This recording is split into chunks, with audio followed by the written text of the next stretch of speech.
Everyone, चलो आज का सेशन स्टार्ट करते हैं। Welcome to the GATE school. और आज हम डिस्कशन करने वाले हैं रैंक की आखिरी क्लास के बारे में।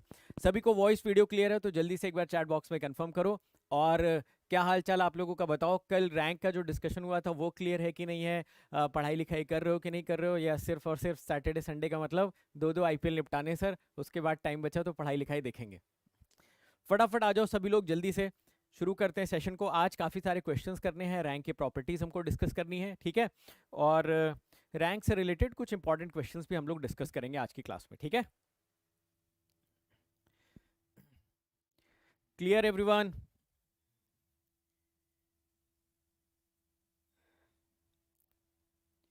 Clear everyone? अभी देखो, अभी वॉइस क्लियर है सभी को? Clear everyone? अभी देखो, अभी वॉइस क्लियर है सभी को? कल वाले क्वेश्चन पे मैंने आप लोगों से बोला था कि 100 कमेंट्स उस पे आप लोगों से एक्सपेक्ट किए थे, हालांकि उस पे 80-82 के आसपास ही आए। मैंने आप लोगों से बोला था कि ठीक है, 100 की उम्मीद में 80-82 भी अगर आप लोग कर रहे हो तो दैट इज फाइन। ओके, 80-82 के आसपास ही आए। चलो परफेक्ट, शुरू करते हैं फिर आज का session. Before that let me introduce myself. My name is Vishal Soni. I have cleared DSC examination 2 times. 2014 में मेरी रैंक 98 थी, 2015 में 25। बहुत ही सारे बार मैंने पीएसयूज भी क्वालीफाई करे हुए। 9+ ईयर टीचिंग एक्सपीरियंस है। Mentored more than 1 lakh students, इसमें ऑनलाइन ऑफलाइन सारे मिला के स्टूडेंट्स हैं। उसके अलावा one of the highest watch educators अगर आप अकेडमी प्लस पे देखोगे 7.5 करोड़ से ज्यादा वॉचमेट्स मिलेंगे। एंड बहुत सारे ऐसे स्टूडेंट्स हैं जिन्होंने अंडर 100 रैंक हासिल करे हुए हैं, ठीक है। देखोगे 7.5 करोड़ से ज्यादा वॉचमेट्स मिलेंगे। And is it fine now? अभी ठीक है?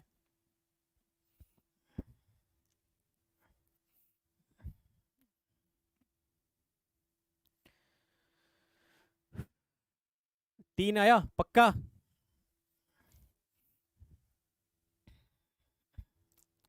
चलिए सॉल्व करने की कोशिश करते हैं।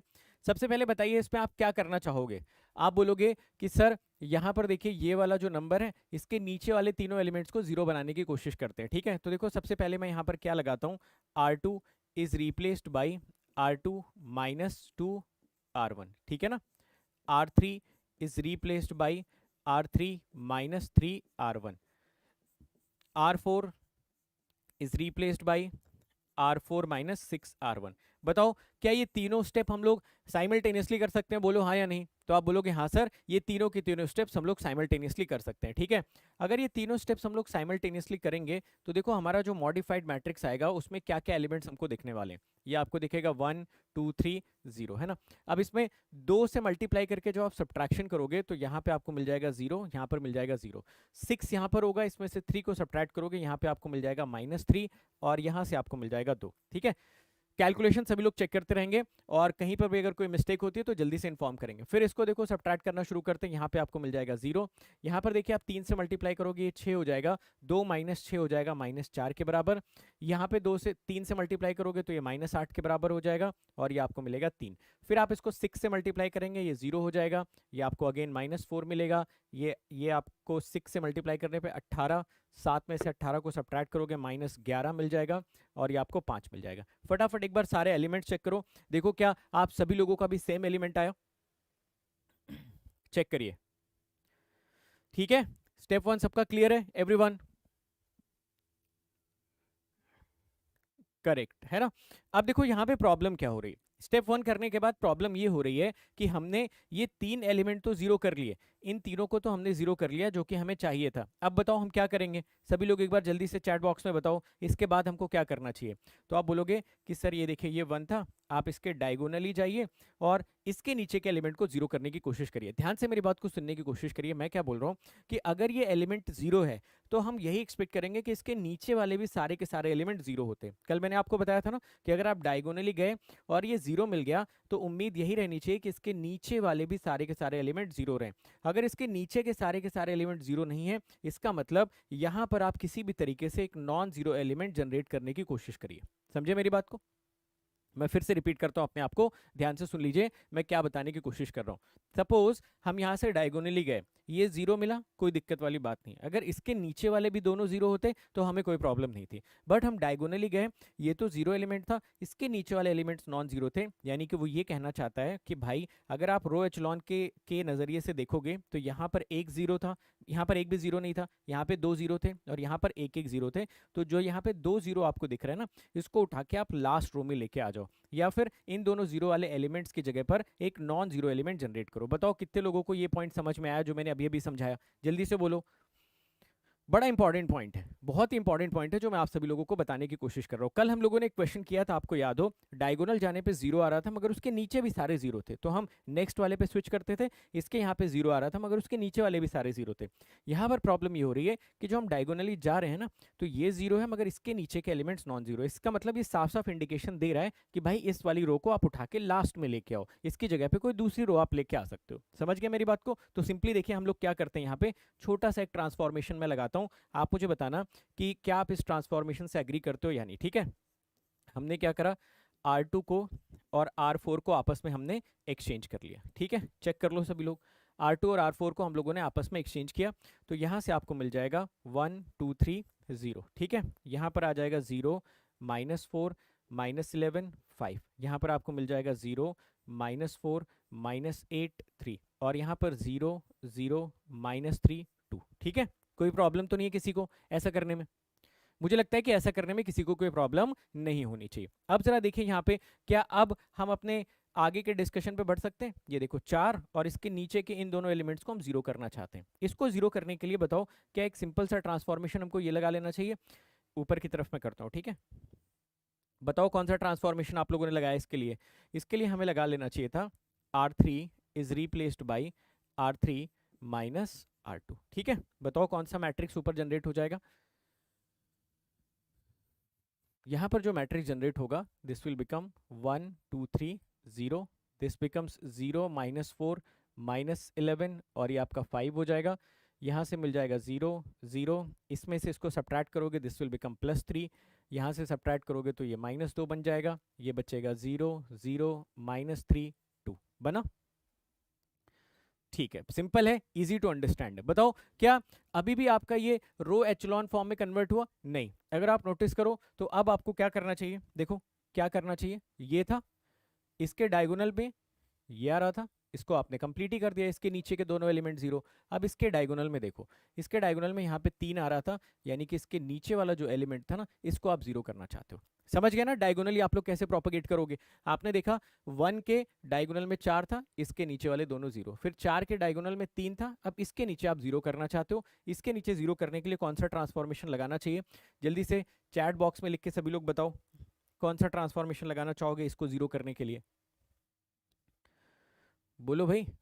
तो आप बोलोगे सर R4 को रिप्लेस कर लेते हैं, या मैं नेक्स्ट स्लाइड में कर देता हूँ। ठीक है, नेक्स्ट स्लाइड में कर देते हैं, यहाँ पे जगह नहीं है, तो हम R4 को रिप्लेस कर लेते हैं सिंपली R4 प्लस R3 से, है ना। तो यहाँ से जो हमारा इक्विवेलेंट मैट्रिक्स आ जाएगा, देखो क्या इक्विवेलेंट मैट्रिक्स हमको कुछ ऐसा ही मिलने वाला है। देखिए 1 2 3 0 1 2 3 0, नेक्स्ट वाली रो में 0 -4 -11 और ये आपका 5 हो जाएगा। नेक्स्ट वाली रो में 0 0 3 -2 हो जाएगा, और यहाँ पर हो जाएगा आपका 0 0 0 0। ठीक है, अब बताओ क्या ये वैलिड रो एचलॉन फॉर्म में कन्वर्ट हो गया? सभी लोग कंफर्म करो जल्दी से। एब्सोल्युटली वैलिड रो एचलॉन फॉर्म में ये आपका कन्वर्ट हो गया। वैलिड रो एचलॉन फॉर्म में अगर ये कन्वर्ट हो गया तो बताओ यहाँ से रैंक कितनी आ जाएगी? कोई किसी भी वैलिड रो एचलॉन फॉर्म में रैंक कैलकुलेट करने के लिए आपको क्या काउंट करना होता है? आपको काउंट करने होते हैं number of non zero rows. कितने number of non zero rows यहाँ पर आप लोगों को दिख रहे हैं? 3। तो यहाँ से रैंक आपको कितनी मिल जाती है? 3 मिल जाती है। समझ आई बात सभी को? ठीक है, ऐसे ही किया था आप लोगों ने। परफेक्ट, तो नंबर ऑफ नॉन जीरो रोज इसमें आप लोगों को 3 दिख रही होंगी, रैंक को सिंपली आप क्या बोल सकते थे यहाँ पे? 3 बोल सकते थे, कोई दिक्कत वाली बात नहीं है एज सच यहाँ पे। ठीक है, आगे बढ़े। परफेक्ट, चलो अब इसमें ना एक एक थॉट मैं आपको और देने की कोशिश करता हूँ। ठीक है, एक क्वेश्चन तो हम लोगों ने ऐसे कर लिया, एक नजरिया इसमें और देखने की कोशिश करते हैं। एक बार मैं इस क्वेश्चन का डेटा नोट करता हूँ, यहाँ पे मेथड 1 लिख देता हूँ कहीं पे। कहीं पे मेथड 1 लिख देता हूँ। एक थॉट आपको और देने की कोशिश करता हूँ, किसी ने कुछ और मेथड लगाया हो तो वो बता सकता है कि उसने अगर कुछ और सोचा हो यहाँ पे। चलो ये तो क्लियर है, ठीक है। तो ये हमने लिख दिया मेथड 1, ठीक है, ये मेथड 1 हमारा था। चलो सेम क्वेश्चन को हम लोग एक दूसरे नजरिए से करने की कोशिश करते हैं। एलिमेंट्स यहाँ पर मैट्रिक्स ए मेंशन किया गया है, ठीक है। ये तो देखो बिल्कुल स्ट्रेट फॉरवर्ड तरीका है, बिल्कुल स्ट्रेट फॉरवर्ड तरीका है, इसमें तो कोई डाउट ही नहीं है। ये हो जाएगा 1 2 3 0 1 2 3 0। नेक्स्ट वाली रो में था आपका 2 4 3 2 2 4 3 2। नेक्स्ट में था आपका 3 2 1 3 3 2 1 3 था, चेक कर लेते हैं। 3 2 1 3, ठीक है। 6 8 7 5 3 2 1 3 6 8 7 5, ठीक है। अब देखो जैसे जैसे आप क्वेश्चंस लगाते जाओगे ना, जैसे जैसे आप क्वेश्चंस लगाते जाओगे, थोड़ा आपको और प्रैक्टिस होती जाएगी, तो आप कुछ चीज़ें यहाँ पर और भी ऑब्जर्व कर सकते हो। जैसे अगर मैं इस क्वेश्चन में बता दूं तो शायद आगे आने वाले क्वेश्चंस में आप उसको ऑब्जर्व कर पाएंगे। एग्जाम्पल के तौर पे अगर आप यहाँ पे नोटिस करें तो जो सबसे लास्ट वाली रो है R4, क्या ये R1 R2 और R3 के समीशन के बराबर है? जरा एक बार चेक करके देखिए। देखिए यहाँ पे 2 1 3 3 6 4 2 6 2 8 3 3 6 1 7 2 3 5। तो मैं ऐसा बोल सकता था कि जो R4 है वो असल में R1 plus R2 plus R3 के बराबर है। हर बार हमें ये दिखे जरूरी तो नहीं है ना भाई, एग्जाम में अंडर प्रेशर हम इसको देख पाए जरूरी तो नहीं। इस वजह से एक क्वेश्चन मैंने बिल्कुल ऐसा करवा दिया जिसमें कहीं से भी कोई दिमाग लगाने की जरूरत नहीं है ना। इस क्वेश्चन में देखो हमने कहीं से कुछ भी ऑब्जर्व नहीं किया, सिंपल अपने पास जो मेथडोलॉजी है उसको यूज किया, यूज करके हम लोगों ने सिंपली यहाँ पे कैलकुलेशन करके रैंक निकाल दिया कि हाँ भाई रैंक 3 आ रही है। बट सपोज हमें लगाते लगाते क्वेश्चन थोड़े से और एक्सपीरियंस हो गया, थोड़ा सा और नॉलेज हो गया, तो हम क्या कर सकते थे कि हम ये ऑब्जर्व कर सकते थे कि यहाँ पे जो आपका R4 है ना वो असल में R1 plus R2 plus R3 का समेशन है। तो अगर मैं स्टेप 1 में ही ये ऑपरेशन लगा देता -R1 plus R2 plus R3, है ना, सपोज अगर मैं स्टेप 1 में ही ये ऑपरेशन लगा देता तो क्या इमीडिएटली मुझे एक ऑल जीरो रोज मिल जाती? बोलो। तो ऑब्वियसली हमारी कैलकुलेशन थोड़ी सी आसान हो जाती। तो हम यहाँ पर क्या करते, 1 2 3 0, ये हमको क्या मिल जाता 2 4 3 2, यहाँ से क्या मिल जाता 3 2 1 3, और यहाँ पर इमीडिएटली हमको सारी 0 रोज मिल गई, है ना। तो ऐसा करने से बहुत कुछ फायदा तो नहीं होगा, बस ये होगा कि हाँ थोड़ी सी कैलकुलेशन ईज आउट हो जाएगी, जो कि हमें दिख भी रही है कि भाई लास्ट वाली रो के सारे एलिमेंट 0 आ गए। अब हमारा फोकस सिर्फ और सिर्फ कहाँ पर रहना चाहिए था, हमारा फोकस रहना चाहिए था इन दोनों को 0 करने पे, है ना। ये तो आपको पता ही है कि आपका सबसे पहला वाला एलिमेंट है, तो इसके नजरिए से आप इन दोनों को 0 करना चाहोगे। क्या करते, कौन सा ट्रांसफॉर्मेशन लगाते, सभी को पता है। यहाँ पर आप ट्रांसफॉर्मेशन लगाते R2 is replaced by R2 minus 2R1 and R3 is replaced by R3 minus 3R1, है ना। ये साइमल्टेनियस ऑपरेशंस जैसे आप यहाँ पे लगाते हैं। आप बताओ मैट्रिक्स के अंदर आपको क्या क्या देखने को मिल जाता, जरा उनको भी एक जगह पे नोट डाउन कर लेते हैं, ठीक है। नोट डाउन करो, ये आपको मिलेगा 1 2 3, ऑलमोस्ट पिछले क्वेश्चन जैसे ही बन गया। सब्ट्रैक्शन आप करेंगे तो ये 0 ये 0, ये आपको -3 और ये 2 मिल जाएगा, ठीक है। दिस इज ऑल्सो 0 और ये आपका -4, ये आपका -8, ये आपका 3 और ये सारी 0 रोज मिल जाएंगे, है ना। सही बात है। देखो ये जो सारी की सारी 0 रोज है इनको तो हम लास्ट में ही रहने देंगे, लास्ट में ही रहने देंगे। फिर से देखो अगर हम ये चीज सोचते दो तरीके से आप सोच सकते हो कि वैलिड रो एचलॉन बनाने के लिए इसके नीचे हो गए, यहाँ पे 2 0 दिख रहे हैं, यहाँ पे 1 0 दिख रहा है, तो ऑब्वियसली इन दोनों को स्विच कर लो। अदरवाइज अगर आप ऐसे देखना चाहो, जो आपने एक स्टैंडर्ड तरीका बना रखा है कि आप इसके डायगोनल में गए 0 मिला, कोई दिक्कत वाली बात नहीं, बट आप चाह रहे थे कि इसके नीचे वाले भी दोनों 0 मिले, ऐसा हुआ नहीं, तो ऑब्वियसली इस रो को आप कहीं दूसरी जगह पे एडजस्ट करना पसंद करोगे। कहाँ पे हम लोग इसको एडजस्ट कर लें, तो इसको एडजस्ट करने के लिए आप बोलेंगे R2 और R3 को आपस में क्या करते हैं, एक्सचेंज कर लेते हैं। R2 और R3 को अगर हम लोग एक्सचेंज करें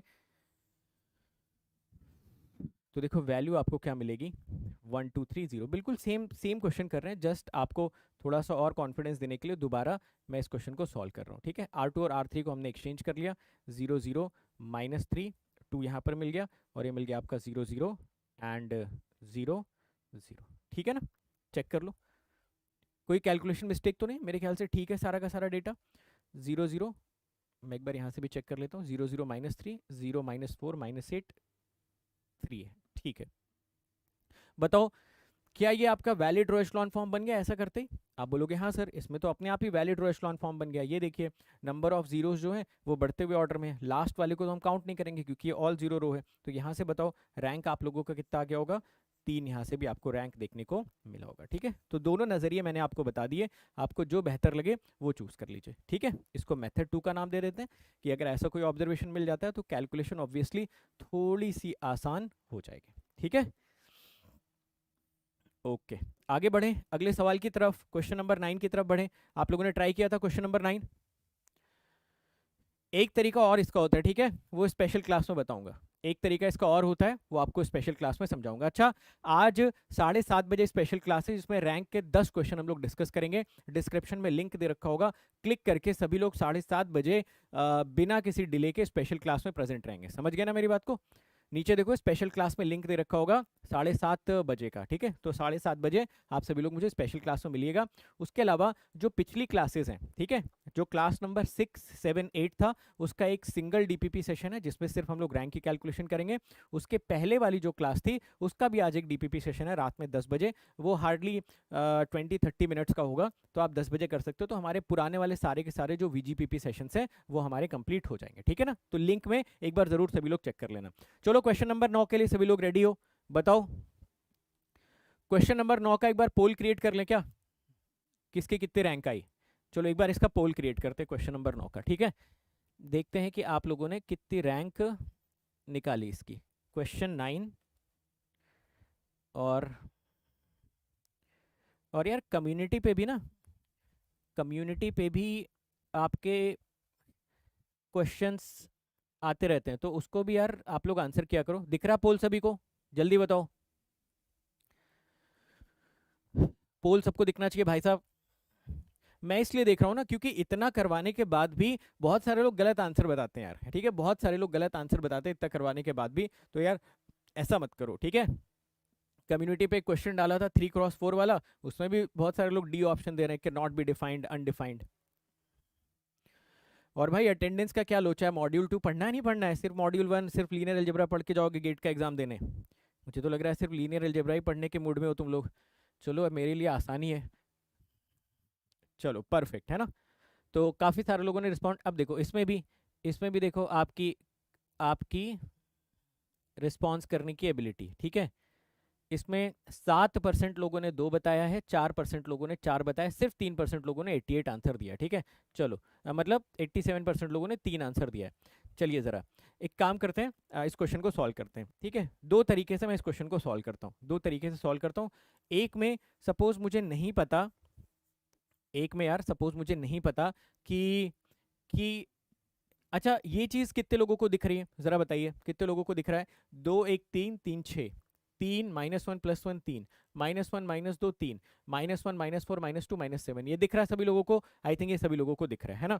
बट मैं क्या बोलता हूँ कि मान लो कि ये हमें नहीं दिख रहा है ना, एग्जाम में अंडर प्रेशर हम लोग बैठे हुए नहीं दिख रहा है, तो हमारा थॉट प्रोसेस क्या होना चाहिए? देखिए मेरे हिसाब से मैं क्या करूंगा यहाँ पे कि अब तक इतना नोटिस आप लोगों ने कर ही लिया होगा कि अगर सबसे पहली वाली ऊपर वाली रो में 1 होता है ना, तो जनरली हमारे लिए इन 3 एलिमेंट्स को 0 बनाना आसान होता है। ऐसा कोई हार्ड एंड फास्ट रूल नहीं है ना। 1 अगर नहीं भी मिलेगा तो कोई दिक्कत वाली बात नहीं है, तब भी हम 0 तो बना ही सकते हैं क्योंकि हमारे पास एक नॉन एलिमेंट्री ट्रांसफॉर्मेशन भी है, R I is replaced by M R I plus K R J, तब भी हम कर लेंगे। बट मैं क्या बोल रहा हूँ, क्या अभी तक आप लोग ये ऑब्जर्व कर पा रहे हो कि अगर यहाँ पर आपको 1 मिलता है, जनरली यहाँ पर 1 मिलता है, तो कैलकुलेशन आसान होती है, 0 बनाना हमारे लिए सिंपल होता है। यस और नो? यस। तो सबसे पहला काम मैं क्या करता हूँ यार, मैं यहाँ पर ना R2 और R1 को एक्सचेंज कर देता हूँ।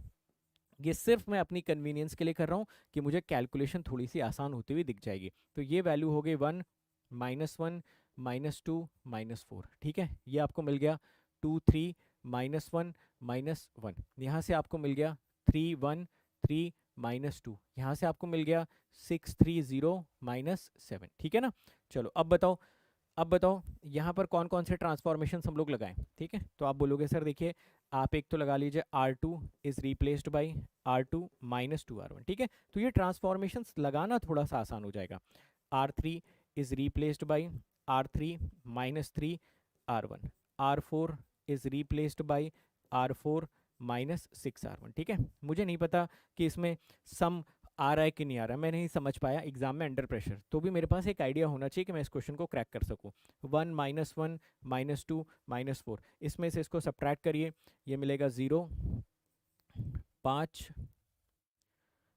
3 7, ठीक है। 0 4 9 10, लास्ट वाले में 0 6 से मल्टीप्लाई करना है, 9 12 36 7 29। चेक करना एक बार, कैलकुलेशन एक बार चेक कर लो यार फटाफट। 2132, ठीक है। 0 5 3 7 4 9 10 9 12, लास्ट वाले में क्या कर दिया यहाँ पे 4 24, ये 17 आ जाएगा, है ना। बाकी ठीक है, करेक्ट। 10 बजे वाला लिंक पुरानी वाली क्लास में दिख जाएगा, ठीक है। जो आपका लेक्चर नंबर 5 था उसमें देखोगे 10 बजे वाला लिंक आपको दिखेगा। लेक्चर नंबर 5 में आपको जाना पड़ेगा, basics of matrices number 3, lecture number 5। Clear है भाई साहब? ओके परफेक्ट, ठीक है ना। अब क्या करेंगे आप जरा बताइए। अब देखो इसके नीचे वाले तो सारे जीरो हो गए, डायगोनली आप आए और अब आपकी नज़र इन दोनों पर है कि इन दोनों को कैसे जीरो बनाया जाए। अब देखिए इन दोनों को जीरो बनाने के लिए क्या क्या करना पड़ेगा। अब ज़्यादा कुछ इसमें सोचने की ज़रूरत तो है नहीं, सिंपल तरीके से आप बस कुछ बेसिक ट्रांसफॉर्मेशंस लगा दो। एग्जाम्पल के तौर पे सपोज अगर मैं ऐसा बोलूँ कि R3 is replaced by 5R3 -4R2, ये कैलकुलेशंस आप लोग करो यार और फटाफट बताओ। R4 is replaced by 5R2 -5R4 -9R2, चलेगा। तो देखो सिर्फ इस वाले रो की मदद से हम इन दोनों को जीरो बनाना चाहते हैं, है ना। तो जब आप इसको रिप्लेस करोगे तो इसमें 5 से मल्टीप्लाई कर लेना, इसमें 4 से कर लेना। जब इसको करोगे तो इसमें 5 से कर लेना, इसमें 9 से कर लेना, चलेगा ना। आई थिंक चल जाएगा। चलो कैलकुलेट करो, आंसर्स बताओ क्या क्या आपको मिलना चाहिए। मैं ऊपर की तरफ भी एक एरो शो कर देता हूँ ताकि हमें पता रहे हम किधर से किस डायरेक्शन में जा रहे हैं। चलिए इसके सारे के सारे एलिमेंट्स बताइए आपको क्या दिखेंगे। ये 1, ये -1, ये -2 और ये -4, ये तो आपका 0 5 3 7 एज इट इज़ ही रहेगा, ठीक है। मल्टीप्लाई करके आप लोग सारी रोज को बताने की कोशिश करें, जरूरत नहीं 822 को 1 करने की, अननेसेसरी की कैलकुलेशन आप क्या करोगे कॉम्प्लेक्स कर लोगे। अगर आप इसको 1 करते हो ना यहाँ पे तो फिर ये 3/2 7/2 हो जाएगा, उसकी नीड नहीं है। हमेशा हम लोग ज्यादा किस में कंफर्टेबल होंगे, इंटीजर्स के मल्टीप्लीकेशन या सब्ट्रैक्शन में रादर देन फ्रैक्शंस के। तो हम इसको 1 करने की कोशिश नहीं करेंगे। यहाँ पर भी जरूरी नहीं कि हम इसको 1 करते, ये 1 दिख रहा था तो कर दिया, नहीं दिख रहा होता तो भी हम सेम तरीके से कर सकते थे, है ना, क्योंकि हमारे पास एक नॉन एलिमेंट्री ट्रांसफॉर्मेशंस तो है ही है। बट क्योंकि 1 दिख रहा था इस वजह से इसको यहाँ पे पहुंचा दिया, नहीं दिख रहा होता तो हम नहीं करते। समझ गए ना मेरी बात को। चलो अब बताओ यहाँ पे आप इसमें क्या करो। देखो R3 में 5 से मल्टीप्लाई करना है तो यहाँ तो 0 0 आना तय है, ठीक है। इसमें देखिए 5 से मल्टीप्लाई करना है 45, और इसमें 4 से मल्टीप्लाई आप कर दोगे तो ये 12, तो यहाँ पे आपको मिल जाना चाहिए था 33, ठीक है। फिर से यहाँ पे किससे मल्टीप्लाई करोगे आप लोग R3 में 5 से, तो ये 50 हो जाएगा और ये 28 हो जाएगा, तो यहाँ पे आप लोगों को दिख जाना चाहिए था 22। दिख रहा है सभी को 33 और 22, बहुत ही शानदार। लास्ट वाले में देखो, लास्ट वाले में भी आपको क्या दिखेगा, ये तो 0 0 रहेगा, है ना। अब देखो इसमें 5 से मल्टीप्लाई करना है, ये हो जाएगा 60, और इसमें 9 से मल्टीप्लाई करोगे 27, यहाँ पे बचेगा 33 और यहाँ पे हो जाएगा 22। देखिए कितने लोगों ने ये मैट्रिक्स ऑब्टेन कर ली। देखिए कैलकुलेशन तो आपको थोड़ी बहुत करनी पड़ेगी, है ना, नॉर्मल सी कैलकुलेशन आपको करनी पड़ेगी।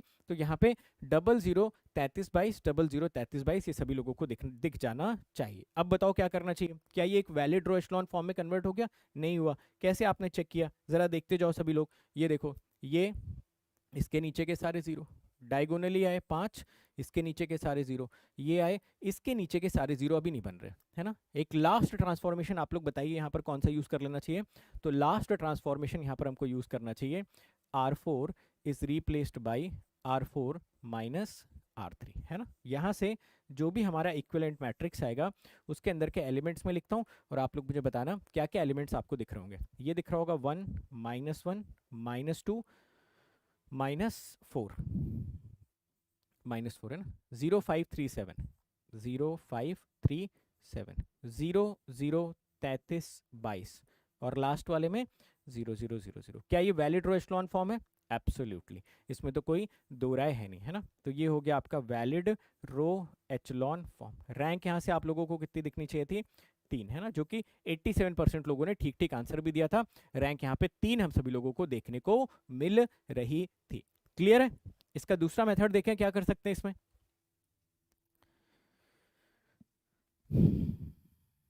ओके, तो ये मेथड हो गया कि हम अंडर प्रेशर कुछ नहीं देख पाए, ठीक है। बहुत प्रेशर में था एग्जाम में, क्वेश्चन दिखा तो जो बेसिक तरीका समझ में आया वो कर लिया। बस एक छोटा सा ट्रांसफॉर्मेशन या छोटा सा यहाँ पे चेंज ये कर लिया कि यहाँ पे 1 को लेके आ गए, नहीं भी लेके आते तो भी क्वेश्चन सॉल्व हो जाता, तो भी सेम तरीके से क्वेश्चन सॉल्व होता, कोई प्रॉब्लम वाली बात नहीं थी, ठीक है। चलो और इसका सेकेंड मेथड देखते हैं, ठीक है। सेकेंड मेथड इसका देखते हैं, मेथड 2। वैसे तो एक मेथड और भी होता है, 3 मेथड होते हैं, बट पहले मैं आपका ध्यान इन दोनों मेथड्स की तरफ लाना चाहता हूँ, फिर जो डीपीपी सेशंस वगैरह करेंगे वहाँ पे तीसरा मेथड थोड़ा और डिटेल में आपको समझाने की कोशिश करूँगा। हालांकि एग्जाम में मैं सजेस्ट यही करूँगा कि आप यही मेथड 1 या मेथड 2 में से कुछ लगाने की कोशिश करें, ठीक है। चलिए ज़रा देखिए यहाँ पर मैट्रिक्स हमको क्या मैंशन थी, मैं एक बार मैट्रिक्स के सारे एलिमेंट्स लिख देता हूँ, ठीक है। सारे एलिमेंट्स मैट्रिक्स के लिख देता हूँ। ये होगा 2 3 -1 -1, 2 3 -1 -1, ठीक है। अगला है 1 -1 -2 -4, 1 -1 -2 -4। नेक्स्ट रो आपको दिखनी चाहिए 3 1 3 -2। अच्छा, सभी लोग जो है ना दोनों मेथड से करेंगे भाई, ठीक है, क्योंकि ज़रूरी नहीं एग्जाम में आपको ये दिख ही जाएगा। 6 3 0 7, ठीक है। अब बताओ कितने लोग ऐसे हैं जो यहाँ पर ये देख सकते हैं कि यार 2 और 3 को जोड़ा आपने 6, यहाँ पे 3, यहाँ पर 0 और यहाँ पर माइनस का साथ है लास्ट वाला एलिमेंट, या +7 -7 है, ठीक है। चलो तो हम सभी को यहाँ पर दिख रहा है कि जो R4 है it is R1 + R2 + R3, दिख रहा है सभी लोगों को? I think yes. तो सबसे पहला ट्रांसफॉर्मेशन हमको क्या लगा देना चाहिए था?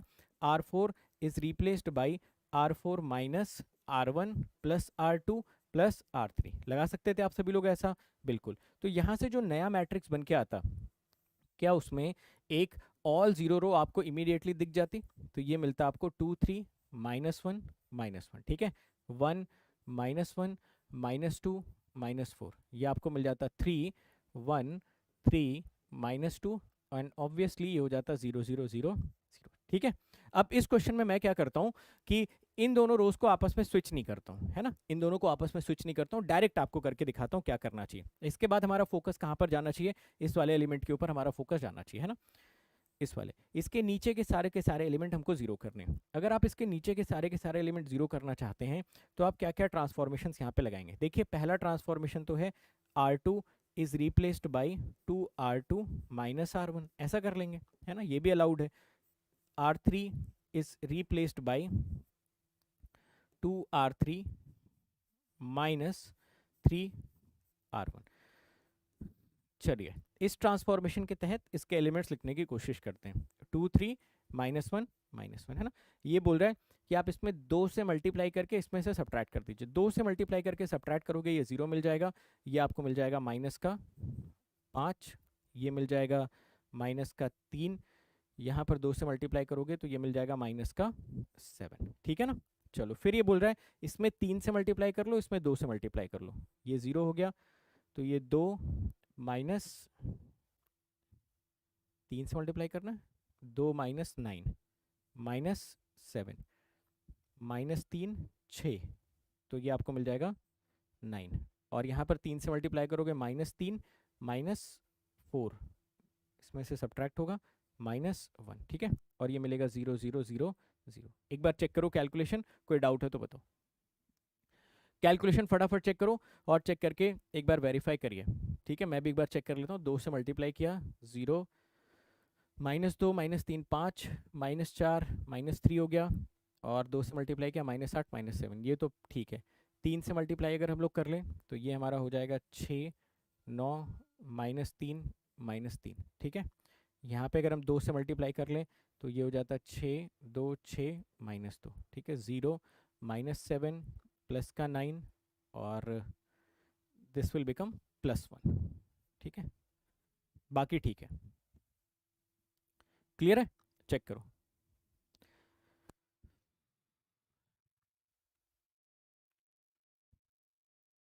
डन है।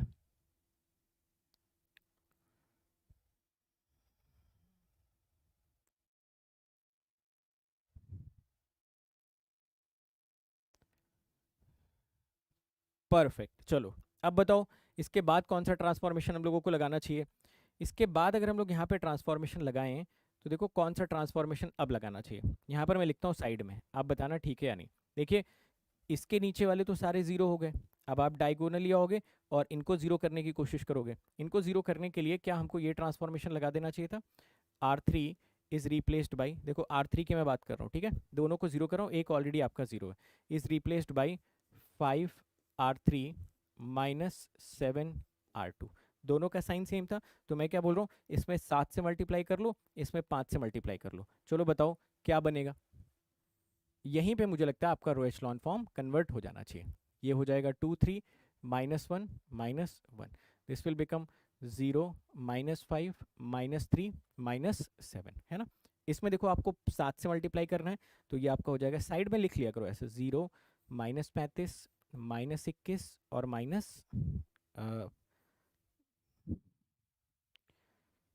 -5R3 करना ना, 0 -35 45 5 और R2 में 7 से मल्टीप्लाई कर दो, तो ये हो जाएगा 0 -35 -21 -30, 7 से मल्टीप्लाई करें -49। ठीक है, ये हमारा R3 वाला था, ये हमारा R2 वाला था, बस इनको सब्ट्रैक्ट करना है। ठीक है, R3 वाले में किससे मल्टीप्लाई कर लिया, ये देखो R3 वाले में हम लोगों ने 5 से मल्टीप्लाई कर दिया, इसमें मैंने 5 से मल्टीप्लाई कर दिया, 0 -35 45 5, इसमें हमने 7 से मल्टीप्लाई कर लिया, 0 -35 -21 -49। इन दोनों को सब्ट्रैक्ट करो R3 वाले में से R2 को, ये तो आपका ऐसे ही रहेगा, -7, सॉरी सब्ट्रैक्शन किस में से करिए, ये आपको मिलेगा 0 0, 45 में से 21 करोगे तो ये आपको 61 और ये आपका 54, है ना, और यहाँ से 0 0 0 0। देखो रो एचलॉन फॉर्म में कन्वर्ट हो गया, चेक करिए रैंक यहाँ से आपको कितनी देखने को मिल रही है, 3।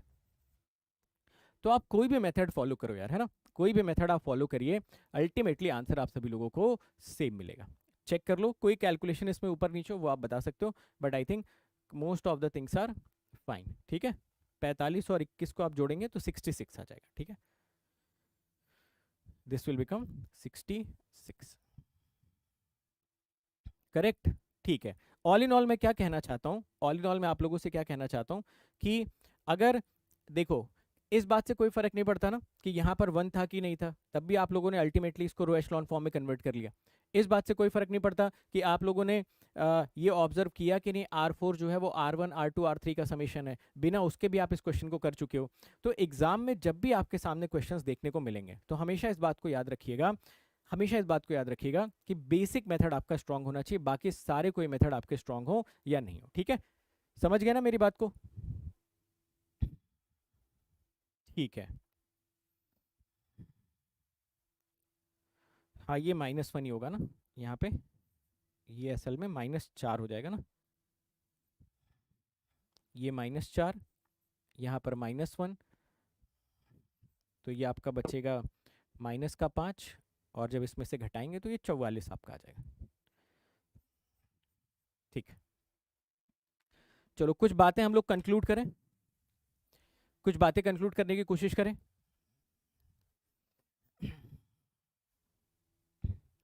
आइए कुछ बातें कंक्लूड करने की कोशिश करते हैं और वहां से आपसे कुछ क्वेश्चंस पूछने की हमें क्वेश्चंस मैं आपके लिए बनाता हूँ, क्वेश्चंस को भी आप आंसर करने की कोशिश करिए। इसके बाद वाला जो है ना, इसके बाद वाला जो क्वेश्चन है उसमें फिर हम लोग एक ही मेथड से करने की कोशिश करेंगे। सबसे पहली चीज़ मुझे बताइए, सपोज एग्जाम में आपके सामने एक रैंक का क्वेश्चन आता है ना, तो सबसे पहली चीज़ आप वहाँ पे क्या ऑब्जर्व करोगे, बताइए ज़रा।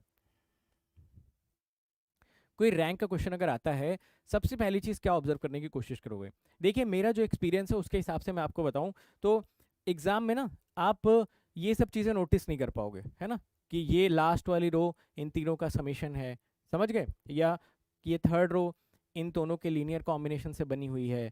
ऐसा कोई ऑब्जर्वेशन ना जनरली आप एग्जाम हॉल में ले नहीं पाओगे, है ना, अंडर प्रेशर आप एग्जाम हॉल में ये देख नहीं पाओगे। तो मेरा सिंपल सा आप लोगों को एडवाइस ये है कि आप क्या करें कि सबसे पहला वाला एलिमेंट यहाँ पर पकड़ लें, सबसे पहला वाला एलिमेंट है ना। ज़्यादा से ज़्यादा आप ये देखने की कोशिश करें कि अगर ये यूनिटी नहीं है तो कहीं से आप यहाँ पे यूनिटी ला सकते हो क्या, बस ये देखने की कोशिश करें, है ना। अगर आप यहाँ पर कहीं से यूनिटी ला सकते हो तो आप ले आओ, बाकी इसके नीचे के सारे एलिमेंट जीरो करो, डायगोनली आओ, इसके नीचे के सारे एलिमेंट जीरो करो, डायगोनली आओ, इसके नीचे के सारे एलिमेंट जीरो करो। ये प्रोसेस हर एक क्वेश्चन में आपको लगाना है, ठीक है ना। चाहे जो शॉर्टकट लगा लो, चाहे कोई और तरीका सीख लो, कुछ भी सीख लो, बट अल्टीमेटली एग्जाम में जाके आप यही तरीका लगाओगे, क्योंकि वहां पे जब तक आप इस तरीके से आंसर नहीं निकाल लोगे तब तक आप कॉन्फिडेंट फील कर ही नहीं सकते हो कि मेरा आंसर सही आया है कि नहीं आया, है ना। तो A11 को 1 लेने की कोशिश करना, अगर 1 बन रहा है तो, 1 नहीं बन रहा है तो कोई दिक्कत वाली बात नहीं। मेरे कहने का मतलब फ्रैक्शंस जनरेट मत करना। जैसे मान लो अगर यहाँ पर ऐसा होता, ध्यान से देखिएगा मेरी बात को, सपोज अगर यहाँ पर ऐसा होता 2 4 2 2, सपोज ऐसा होता, तो मैं पहले स्टेप में ही ट्रांसफॉर्मेशन लगा देता, R1 is replaced by R1/2, तो ये 1 हो जाता, ये 2 हो जाता, ये 1 और ये 1 हो जाता, यस और नो हो जाता ना, ठीक है। बट हम A11 को 1 लाने की कोशिश तभी करेंगे जब हम कहीं पे फ्रैक्शन जनरेट नहीं कर पा रहे हो। जैसे अगर ऐसा कुछ होता तो हम सीधा पहले स्टेप में ट्रांसफॉर्मेशन लगा के इसको 1 कर लेते, बट ऑब्वियसली हमारे पास जो डेटा प्रेजेंट था उसमें 2 से डिवाइड करने पे ये 3/2 हो जाता, ये -1/2, ये -1/2 फ्रैक्शंस जनरेट हो जाते। इस वजह से हमने इसको 1 बनाने की बजाय यहाँ से रो को ट्रांसफर करना उचित समझा, इस वजह से फ्रैक्शंस भी जनरेट नहीं हुए और A11 1 भी बन गया। समझ गया मेरी बात को। छोटी छोटी बातें हैं जो आप लोगों को क्वेश्चंस के थ्रू ही सीखने को मिल सकती हैं। जितने ज़्यादा क्वेश्चंस आप लगाते जाओगे उतनी वैरायटी मिलती जाएगी, उतना ज़्यादा आप लोगों को आइडिया लगता जाएगा। ठीक है, अगले सवाल की तरफ बढ़े। चलो अब अगला क्वेश्चन देखो। अब देखो इतने सारे क्वेश्चंस आपने लगा लिए हैं, ठीक है। तो अब इस क्वेश्चन में कुछ अगर ऑब्जर्वेशंस आप ले पा रहे हो तो अब आप मुझे बता दो। 2 क्वेश्चन मैंने आपको करवा दिए, दोनों में आप सभी लोगों ने ठीक ठीक ऑब्जर्वेशंस भी ले लिए। यहाँ पर क्या ऑब्जर्वेशन आपको दिख रही है बताइए जरा। तो आप बोलोगे सर देखिए बहुत सिंपल है, बहुत ही सिंपल यहाँ पर दिख रहा है। इसको 8 कर लो, ठीक है, 8 कर लो इसको, ठीक है। चलो तो यहाँ पर देखो कुछ ऑब्जर्वेशंस बहुत सिंपल दिख रहे हैं। जैसे अगर आप थर्ड रो को नोटिस करोगे, थर्ड वाले को देखना, 6 4 10, 2 1 3, 6 3 9, 8 में से 1 घटाओगे 7 मिल जाएगा। लास्ट वाले को अगर आप देखोगे तो लास्ट वाला देखो क्या दिख रहा है, R1 और R3 को सम करो, 6 10 16, 3 1 4, 9 3 12, 8 7 15, है ना। तो ये दिख गया तो हम इसको यूज कर लेते हैं यहाँ पे, है ना। सपोज मैंने यहाँ पर ट्रांसफॉर्मेशन लगाया। अच्छा मेथड 1 इसमें होमवर्क दे दूं, खुद से ट्राई करोगे मेथड 1 इसमें आपको खुद से ट्राई करना है। मेथड 1 में क्या करना है, इसके नीचे के सारे एलिमेंट को 0 बनाने हैं, डायगोनली जाके उसके नीचे के सारे एलिमेंट को 0 बनाने हैं, ठीक है। तो चलो अभी उस पर भी आते हैं, उस पर भी आते हैं, बट यहाँ पर मेथड 1 को पहले ऐसा बोल देते हैं, ठीक है। चलो मेथड 1, मेथड 1 में देखो क्या कर रहे हैं हम लोग, इस बार दूसरा वाला मेथड पहले अप्लाई करने की कोशिश कर रहे हैं। हम बोल रहे हैं कि R3 को रिप्लेस कर लेते हैं R3 minus R1 plus R2 से, और R4 को रिप्लेस कर लेते हैं R4 माइनस R1 प्लस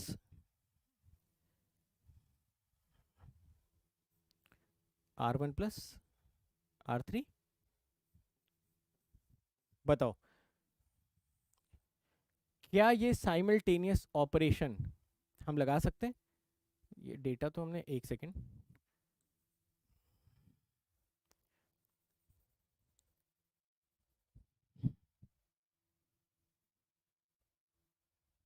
चलिए बताइए क्या ये साइमल्टेनियस ऑपरेशन लगाया जा सकता है? एनीवन? क्या प्रॉब्लम है इसमें, इस साइमल्टेनियस ऑपरेशन में? बोलो। आप बोलोगे सर देखिए इस साइमल्टेनियस ऑपरेशन में प्रॉब्लम ये है कि ये R3 अभी अंडर ट्रांसफॉर्मेशन में था और आप R3 यहाँ पर भी यूज कर रहे हो, इसका मतलब ये साइमल्टेनियस ट्रांसफॉर्मेशन रॉन्ग है, ठीक है, ये रॉन्ग है, ठीक है। मैं दूसरा यूज करता हूँ, दूसरा बताना, ठीक है। सपोज अगर मैं ऐसा कर देता पहले कि फर्स्ट स्टेप में मैं लगा दूं R3 is replaced by R3 minus R1 plus R2, ठीक है। ये सपोज मैं स्टेप 1 में लगा देता हूँ, समझना मेरी बात को, ठीक है। इसको मैं स्टेप 1 में लगा देता हूँ। तो बताना इससे कोई फायदा होगा क्या? सपोज अगर मैं ऐसा कर देता हूँ, R3 is replaced by R3 minus R1 plus R2, तो बताओ ये जो मैट्रिक्स आपको दिख रही है, इस मैट्रिक्स में देखो क्या प्रॉब्लम आ जाएगी। 6 1 3 8 तो रहेगा यहाँ पे, ये हो जाएगा 4 2 6 -1 रहेगा, ये सारा का सारा 0 0 0 हो जाएगा, और ये आपका बचेगा 16 4 12 15। समझ गए? तो ऐसा करने से क्या होगा कि जो लास्ट वाली रो को आप जीरो बना सकते थे, किसकी मदद से? आप खुद बोल रहे हो ना, R1 और R3 को आपने जोड़ा तो आपको R4 मिलेगा। अब अगर आप R1 और R3 को जोड़ोगे ना तो आपको R4 नहीं मिलेगा। समझ रहे हो आप मेरी बात को? यानी कि ये वाला भी जो आप ट्रांसफॉर्मेशन कर रहे हो, ट्रांसफॉर्मेशन तो सही है, बट ये प्रोसेस क्या है? ये प्रोसेस आपका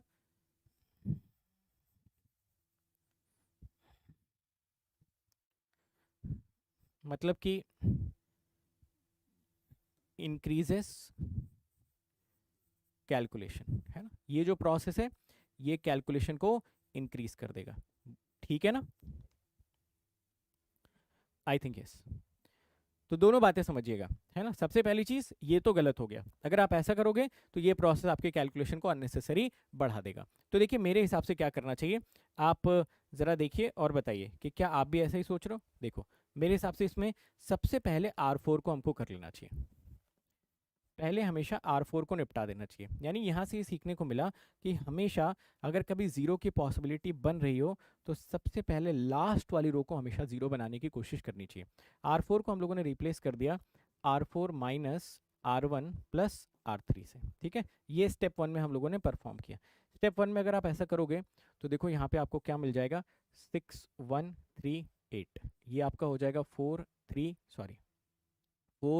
2 6 -1, ये आपका बचेगा 10 3 9 7, और ये आपका सारा का सारा 0 0 0 0 आ जाएगा, ठीक है? अब बताओ क्या अब अगले स्टेप में हम दूसरा ट्रांसफॉर्मेशन लगा सकते हैं? बिल्कुल, अब आप लगा लीजिए। R3 को आप रिप्लेस कर लीजिए R3 minus R1 plus R2 से। समझे मेरी बात को? ठीक है, तो यहाँ पर हो गया आपका 6 1 3 8। देखो हर क्वेश्चन में कुछ ना कुछ मैं आपको समझाने की कोशिश कर रहा हूँ कि यार ऐसा सोचने का अपना नजरिया रखना। तो यहाँ से आपको मिल गया 0 0 0 0, और ये मिल गया आपको 0 0 0 0। करेक्ट है? डन? चेक करो। अब R3 को करने में कोई दिक्कत नहीं है ना?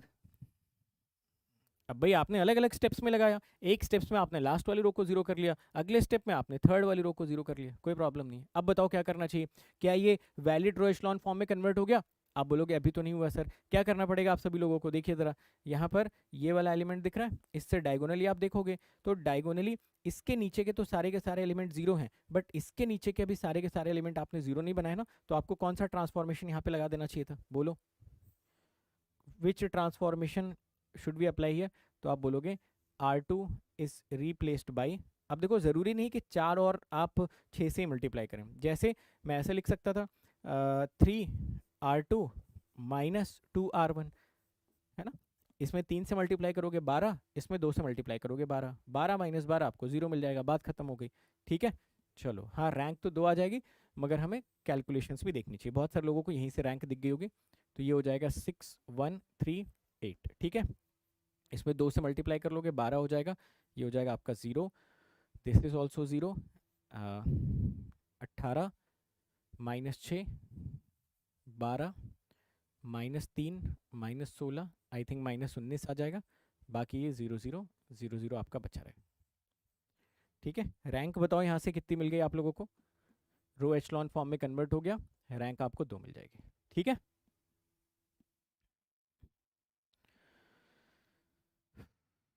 जितना समझा रहे हो यार उतना समझ लो, 2x2 का माइनर वाइनर जब निकालना होगा तब बताऊंगा, ठीक है? बोल रहा हूँ एग्जाम हॉल में क्वेश्चन आ जाएगा, माइनर वाइनर कुछ नजर नहीं आएगा, एग्जाम हॉल में यही करोगे, समझ गए? एग्जाम में क्वेश्चन आ जाएगा ना, वहाँ कुछ नहीं दिखेगा माइनर क्या है कौन सा नहीं है, और माइनर देख भी लोगे, अगर माइनर मान लो अगर थोड़ा देख भी लोगे, तब भी फाइनल एग्जाम में आंसर आप तभी टिक करोगे ना जब आप अल्टीमेटली रो एचलॉन में कन्वर्ट करोगे। तो मैं ये बोल रहा हूँ कि आपको अगर एग्जाम में रो एचलॉन में कन्वर्ट करना ही है तो इसकी प्रैक्टिस जरूर होनी चाहिए। बाकी सारे जो अलग अलग मेथड्स हैं उनको हम लोग ग्रेजुअली ट्राई कर सकते हैं, ग्रेजुअली उसके बारे में डिस्कस कर सकते हैं कि इसके अंदर और क्या क्या पॉसिबिलिटीज बन सकती है ना। समझ गए इस बात को सभी लोग? कोई दिक्कत तो नहीं है किसी को? 6 - 2 ये 4 हो जाएगा। ठीक है। अब इसका बेसिक मेथड बताओ। पहले तो बताओ ये वाला मेथड सबको समझ में आया? इसमें क्या क्या मैंने आपको सावधानी रखने की चीज़ें बताई। पहले तो ये दोनों साइमल्टेनियसली नहीं कर सकते। पहले R3 को जीरो करने की कोशिश करोगे तो R4 वाला आपका रह जाएगा।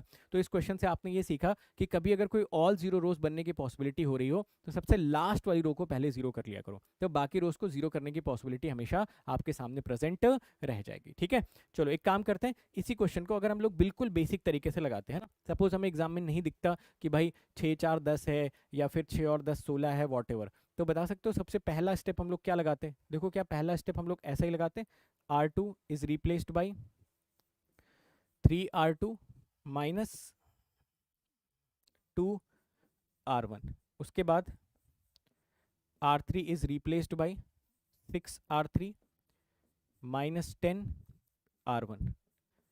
R4 is replaced by 6R4 minus 16R1। बोलो हाँ या ना। मान लो अगर एग्जाम में ऐसा क्वेश्चन आता और हमें स्ट्राइक नहीं कर पाता तो क्या हम एग्जाम में डायरेक्टली ये लगा सकते थे? कॉलम ऑपरेशन नहीं लगा सकते हो यार। फिर से वही चीज, कल इतना चिल्ला चिल्ला के बताया, टेक्निक है रो एचलॉन। रो एचलॉन में कभी भी आपको कॉलम ऑपरेशन नहीं लगाने हैं। कौन कॉलम ऑपरेशन लगा रहा है? किसने बता दिया कॉलम ऑपरेशन लगाने के लिए? जब आप इसको रो एचलॉन फॉर्म में कन्वर्ट करना चाहते हो तो सिर्फ और सिर्फ कौन सा ऑपरेशन लगा सकते हो? रो ऑपरेशन लगाना है ना। ये किसने बोल दिया C1 C2 को एक्सचेंज करने के लिए? अजीब बात कर रहे हो यार। ऐसे बोलो सर वीकेंड है, वीकेंड पे तो सर चल जाता है, थोड़ा बहुत नशे में रहते हैं सर हम लोग, होश में तो रहते नहीं हैं। तो सर बोल दिया C1 को C2 से एक्सचेंज कर दो। कौन सा प्राणी है जो बोल रहा है C1 C2 को एक्सचेंज कर देंगे? नहीं करेंगे भाई, नहीं करेंगे। आप रो एचलॉन फॉर्म में कन्वर्ट कर रहे हो ना, तो सिर्फ रो में आपको जो ऑपरेशन लगाना लगाइए, समझ गए ना? ऐसी गलती मत करो। ठीक है चलो आ जाओ, बताओ एलिमेंट्स बताओ यार, जोड़ घटाओ करो, आंसर बताओ। ये हो जाएगा आपका 6 1 3 8। ठीक है, मैं यहाँ साइड में एलिमेंट्स लिख लेता हूँ।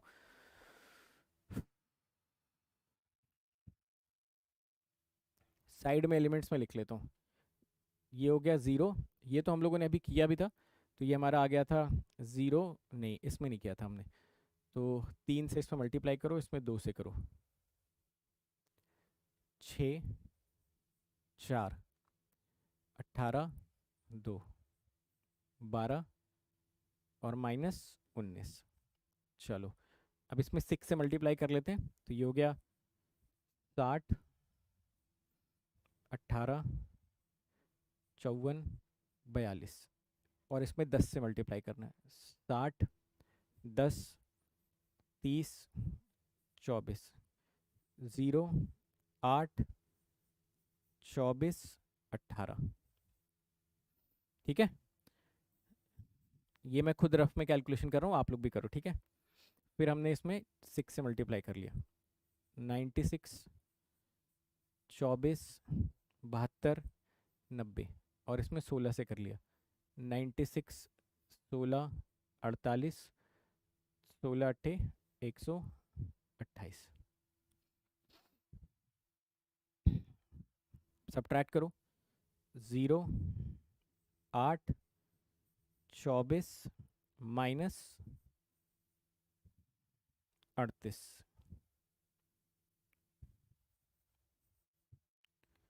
ठीक है, कुछ गलत हमने कैलकुलेशन कर दिया क्या? थर्ड वाले में अगर हम सब्ट्रैक्ट करते हैं तो ये आपका हो जाता 48 80 42 6 8 3 42 माइनस 80 माइनस 38। ठीक है, चेक इट आउट, चेक करो। ठीक है, ये रफ वाली कैलकुलेशन में मिटा देता हूँ अपनी। सपोज मैं क्या बोल रहा हूँ, मैं नहीं ऑब्जर्व कर पा रहा हूँ भाई कि ये 6 4 10 है, 1 2 3 है, तो मैं बेसिक मेथड से इसको सॉल्व करना चाहता हूँ। बेसिक मेथड में सिर्फ जोड़ना घटाना है और कुछ भी उसमें एक्स्ट्रा नहीं है। डन है, सभी लोगों का सेम आ रहा है, ठीक है। अब देखो मेरा अगला फोकस कहाँ पर जाना चाहिए, अगला फोकस मेरा जाना चाहिए, ये देखिए इसके नीचे के तो सारे जीरो हो गए। हमने बोला कि भाई इसके नीचे के सारे एलिमेंट आपको जीरो बनाने हैं, ऐसे तो होना चाहिए। अब बताइए इसके नीचे के सारे एलिमेंट हमको जीरो बनाने हैं, तो क्या हमें एक रो तो बिल्कुल साफ साफ जीरो होती हुई दिख रही, बताइए सर।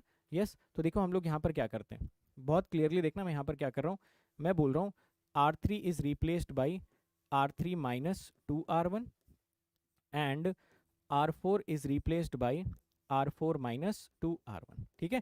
ये साइमल्टेनियस ऑपरेशन मैंने लगाया क्योंकि मुझे 4 के नीचे के दोनों एलिमेंट्स मुझे एग्जैक्टली जीरो चाहिए थे। तो ये हो जाएगा 6 1 3 8, ये बचेगा 0 4 12 माइनस 19, 2 में से सब्ट्रैक्ट करके निकालोगे तो देखो आंसर 0 0 0 आ गया। वैलिड रो एचेलॉन फॉर्म बना क्या, जी हाँ। रैंक कितनी आ गई, 2, चेक करो। R3 माइनस ये R2 कर लो, ठीक है। और याद रखना ये जो आप तरीका सीख रहे हो ये सारे के सारे रो एचलॉन फॉर्म में कन्वर्ट करने की टेक्निक है। तो कभी भी कोई गलती से भी इसमें कॉलम ऑपरेशन नहीं लगाएगा, कॉलम ऑपरेशंस आर इनवैलिड। आप किसी कॉलम को एक्सचेंज नहीं कर सकते, किसी कॉलम से रिलेटेड कोई भी ऑपरेशन नहीं लगा सकते, ओके। डन है। अब बताओ कितने लोग ऐसे हैं जो कॉन्फिडेंट फील कर रहे हैं कि सर एग्जाम में अगर रैंक का क्वेश्चन आ गया तो ये तरीका बिल्कुल सॉर्टेड होना चाहिए। इसके अलावा जितने भी दुनिया भर में मेथड घूम रहे हैं, कोई बोल रहा है कि मैं माइनर से चेक करके सर बता दूंगा, कोई बोल रहा है सर मैं रो की डिपेंडेंसी चेक करके बता दूंगा, कोई बोल रहा है मैं कॉलम की डिपेंडेंसी चेक करके बता दूंगा। भाई वो सब मुझे नहीं पता, ठीक है, उसकी मैं गारंटी नहीं ले सकता कि एग्जाम में आप कर पाओगे कि नहीं कर पाओगे। इसकी मैं गारंटी ले सकता हूँ कि ये हर इंसान एग्जाम में लगा सकता है।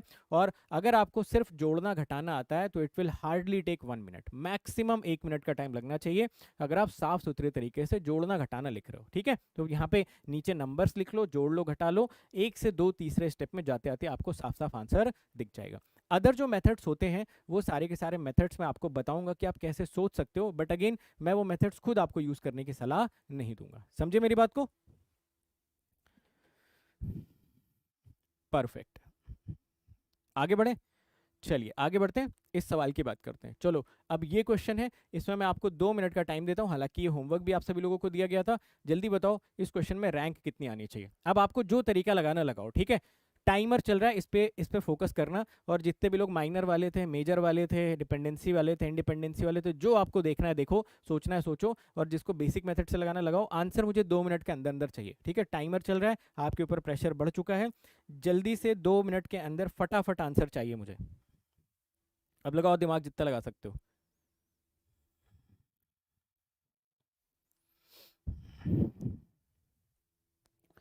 जो लोग घर पे ट्राई कर चुके हैं इस क्वेश्चन को, वो आंसर दे सकते हो। आपका क्या आंसर आया था इस क्वेश्चन का, जो लोग ट्राई कर चुके हैं। पीडीएफ के साथ शेयर किए थे ना ये सारे के सारे क्वेश्चन। कुछ लोग बोल रहे हैं रैंक 4 आ जाएगी, कुछ लोग बोल रहे हैं रैंक 3 आ जाएगी। जो भी आ जाएगी बताओ कितनी आ जाएगी।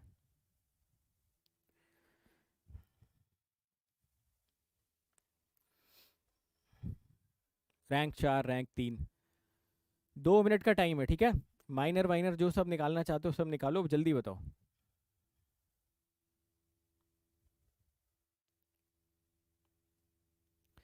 देखिए याद रखिए अगर रैंक की कैलकुलेशन क्लियर नहीं है तो आगे के जो आने वाले टॉपिक्स हैं उसमें आपको दिक्कतें आएंगी ज़रूर, चाहे सिस्टम ऑफ लीनियर इक्वेशंस हो, चाहे आपका आइगन वैल्यूज आइगन वेक्टर्स हो, ठीक है, चाहे आपका डायमेंशंस एंड नल स्पेसेस हो, वहाँ पे आपको प्रॉब्लम्स आएंगी।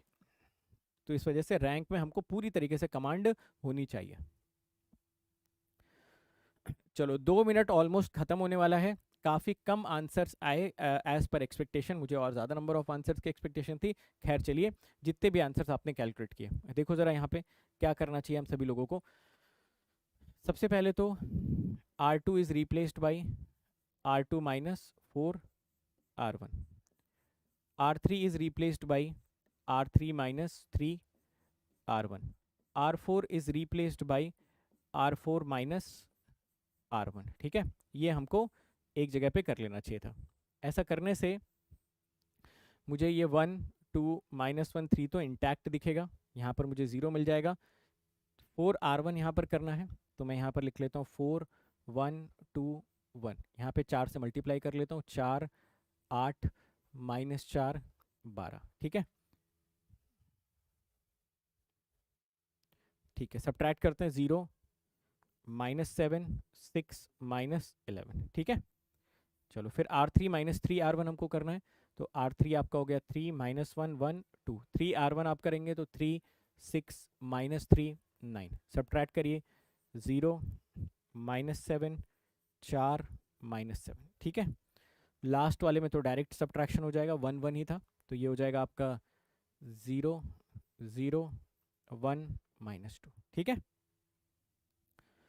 चलिए कोई प्रॉब्लम वाली बात नहीं है। अब क्या करना है हमको, हमको इस पे फोकस करना है, ये वाला जो एलिमेंट दिख रहा है। ठीक है, 1 1 के आप डायगोनल में गए, इसके नीचे सारे जीरो बनाने थे। सारे जीरो बनाने के लिए R3 को आपको रिप्लेस करना पड़ेगा R3 माइनस R1 से, सॉरी R3 माइनस R2 से।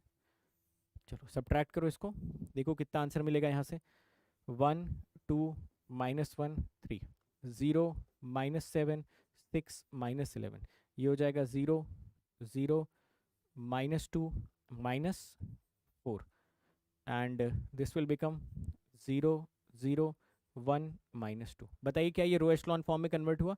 अभी तो कन्वर्ट नहीं हुआ रो एशलॉन फॉर्म में। क्या करना पड़ेगा आपको, देखिए डायगोनल जाओ, ये गए इसके नीचे के सारे जीरो, डायगोनल आए इसके नीचे के सारे जीरो, डायगोनल गए इसके नीचे के सारे एलिमेंट को जीरो बनाना है। कैसे जीरो बनाओगे, आप लिख सकते थे R4 is replaced by R4 minus R3 by 2। ठीक है, तो सिंपल सा मेथड, बस जोड़ना घटाना आना चाहिए। जोड़ना घटाना नहीं आता भाई तो फिर तो बात ही खत्म हो गई, फिर तो क्यों ही पढ़ रहे हो। हाँ, जोड़ना घटाना अगर किसी को आता है तो वो रैंक कैलकुलेट कर सकता है। 0 0 0 वैलिड रो एचलॉन, रैंक की वैल्यू यहाँ से मिल जानी चाहिए थी 3। आ रही 3। अगला क्वेश्चन करें।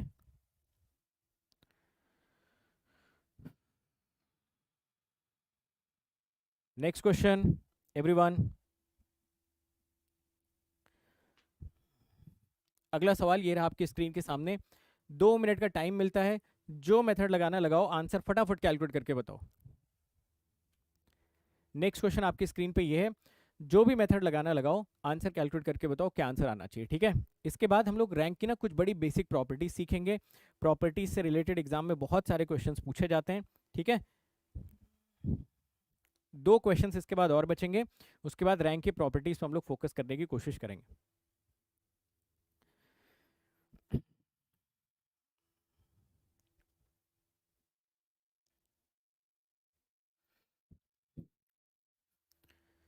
निकालो भाई साहब सभी लोग आंसर।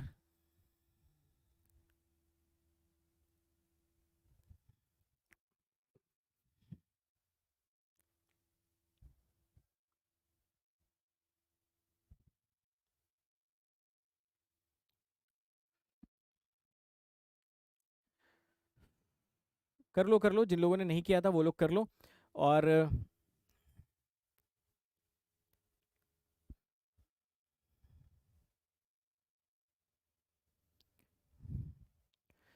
चलो ठीक है, तो ये क्वेश्चन होमवर्क में दिया था, तो थोड़ा सा कम टाइम इसके लिए हम लोग यूज करते हैं। ठीक है, चलो बताओ क्या करना चाहिए।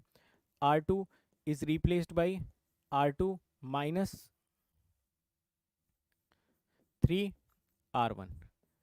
R3 is replaced by R3 plus 2 R1। ठीक है, यहाँ से बताओ मैट्रिक्स में कौन कौन से एलिमेंट्स बचेंगे आप सभी लोगों के लिए। ये बचेगा आपका 1 2 0 -1। ठीक है, इसमें 3 से मल्टीप्लाई करके आप सब्ट्रैक्ट करेंगे तो 0, ये हो जाएगा 3 दूना 6 -2 1, ये आपका हो जाएगा -3 यानी कि 5।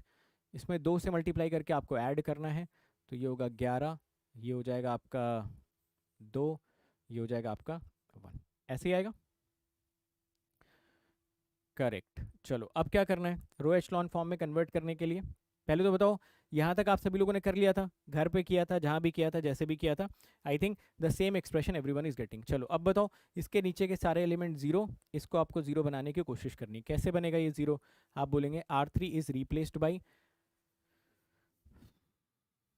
2 R3 प्लस 11 R2। ठीक है, इसको आप लिख लो यहाँ पे। जो भी आंसर आएगा ये हो जाएगा 1 2 0 -1। This is 0 2 1 5 minus. ठीक है, दिस इज 0 0। ये वैल्यूज आप कैलकुलेट कर लीजिए। यहाँ पर आपको किससे मल्टीप्लाई करना है? 2 से मल्टीप्लाई करना है, तो 0 22 4 2। यहाँ पर आपको 11 से मल्टीप्लाई करना है, 0 -22 11 55। ठीक है, इन दोनों को आप ऐड कर दो, यहाँ पे मिल जाएगा 14 और 57। बताओ क्या ये वैलिड रो एचलॉन फॉर्म है? बिल्कुल। ऊपर से नीचे गए, नंबर ऑफ जीरोस बढ़ते हुए क्रम में आपको दिख रहे हैं, तो रैंक यहाँ से आपको कितनी मिल जाएगी? Number of non zero rose in row echelon form. नंबर of non zero rose in row echelon फॉर्म में आपको क्या दिख रहा होगा? रैंक आपको 3 दिख रही होगी। ठीक है, बेसिक मेथड से पहले सारे क्वेश्चन करते हैं, फिर एडिशनल ऑब्जर्वेशन हम लोग बाद में डिस्कस करेंगे, क्या क्या additional observation in same question में ले सकते हो। ठीक है, कल के आई थिंक लेक्चर का टाइटल आप लोगों ने देख ही लिया होगा, लीनियरली इंडिपेंडेंट वेक्टर्स की कल चर्चा होगी। वहां पर रैंक से रिलेटेड आपको जो डिपेंडेंसी वाले पैरामीटर्स होते हैं कल की क्लास में वो आपको समझाने की कोशिश करी जाएगी। ठीक है ना? Any problem?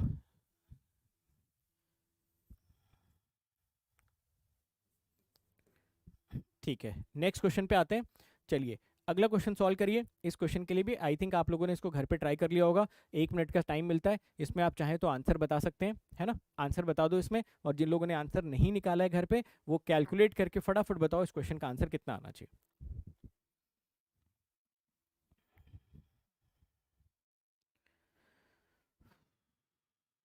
कितनी रैंक आई थी इसकी?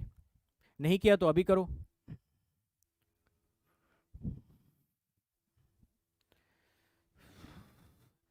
सिर्फ नाम रख लेने से रैंक थोड़ी आ जाएगी। Let's crack the GATE 001। भाई सवाल सॉल्व करना पड़ेगा रफ कॉपी पेन लेके। नाम रखने से रैंक आ जाती तो सभी लोग अपना नाम नरेंद्र मोदी रख लेते, या सचिन तेंदुलकर रख लेते, या विराट कोहली।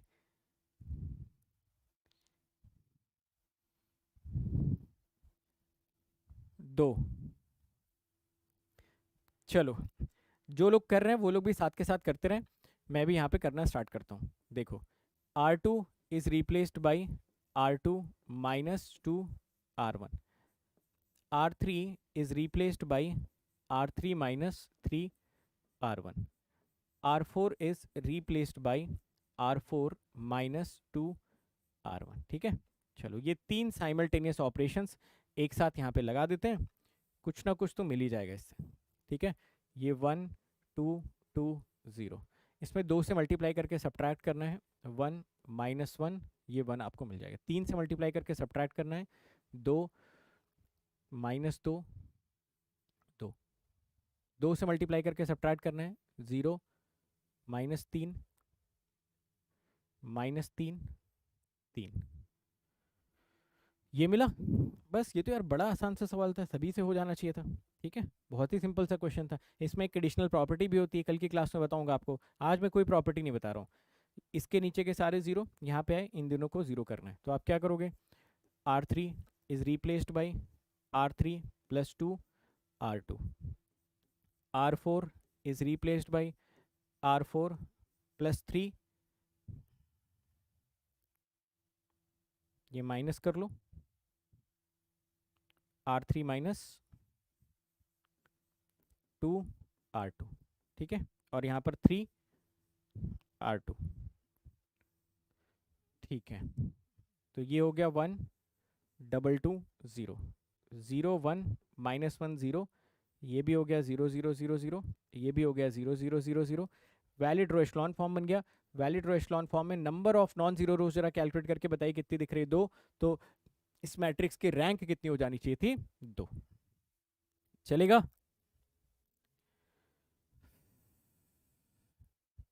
परफेक्ट। ठीक है,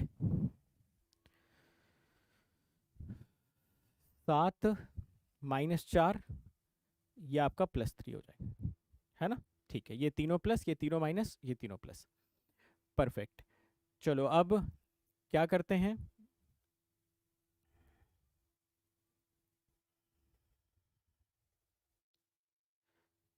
तो यहाँ पे भी माइनस होना चाहिए था, R4 माइनस 3R2। ठीक है ना? ठीक है। चलो अब आखिरी सवाल, ये है आपके सामने आखिरी सवाल। जिन लोगों ने घर पे इस क्वेश्चन को ट्राई कर लिया वो आंसर बताएंगे कितना आ रहा था। ठीक है, इसके बाद रैंक की प्रॉपर्टीज हम लोग करना सीखेंगे। ठीक है, चलो क्वेश्चन नंबर 14, इसको भी सभी ने ट्राई किया होगा, आंसर बताओ क्या आ रहा था। इसमें से बहुत सारे क्वेश्चंस ऐसे हैं जो हम लोग कल की क्लास में जब लीनियरली डिपेंडेंट इंडिपेंडेंट वेक्टर्स पढ़ेंगे तो फिर वहां पे भी इसकी चर्चा हम लोग करेंगे। ठीक है ना? बताओ भाई साहब, इस पे रैंक कितनी आई आप लोगों की? कुछ लोग बोल रहे हैं सर 3 रैंक आ रही है, कुछ लोग बोल रहे हैं सर 2 आ रही है। एक ही तो आएगी रैंक। रैंक मैंने बताया था इंट्रिंसिक प्रॉपर्टी होती है किसी भी मैट्रिक्स की।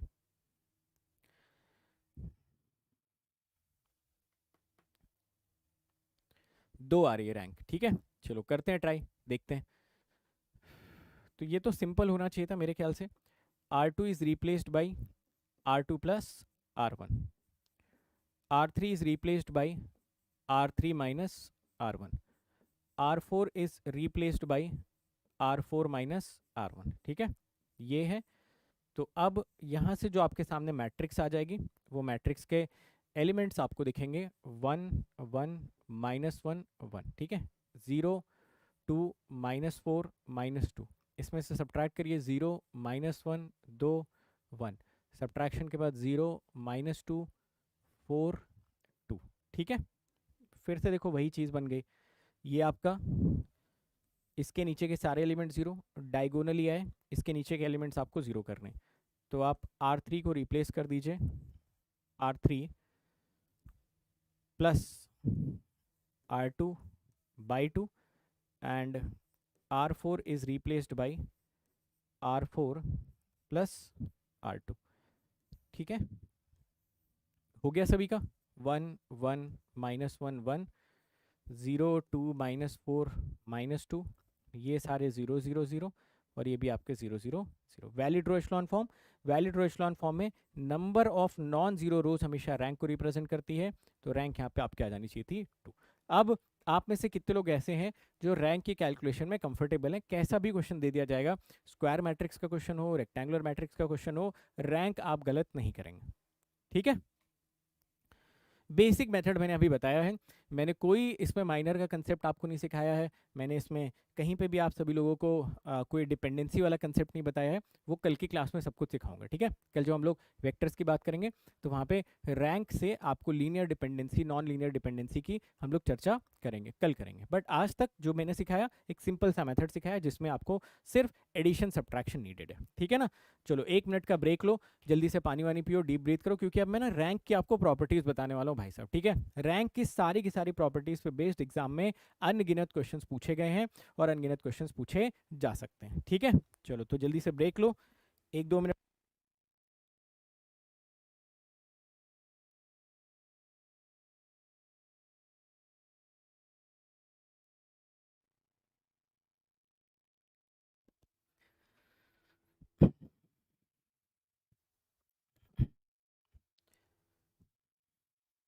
ओके, जैसे रेडी हो जाना, रेडी करना।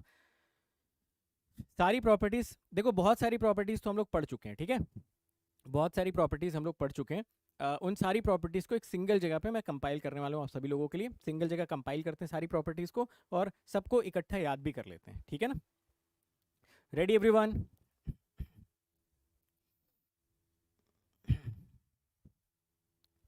चलो एक एक करके सारी प्रॉपर्टीज को 1 बाय 1 पढ़ना शुरू करते हैं।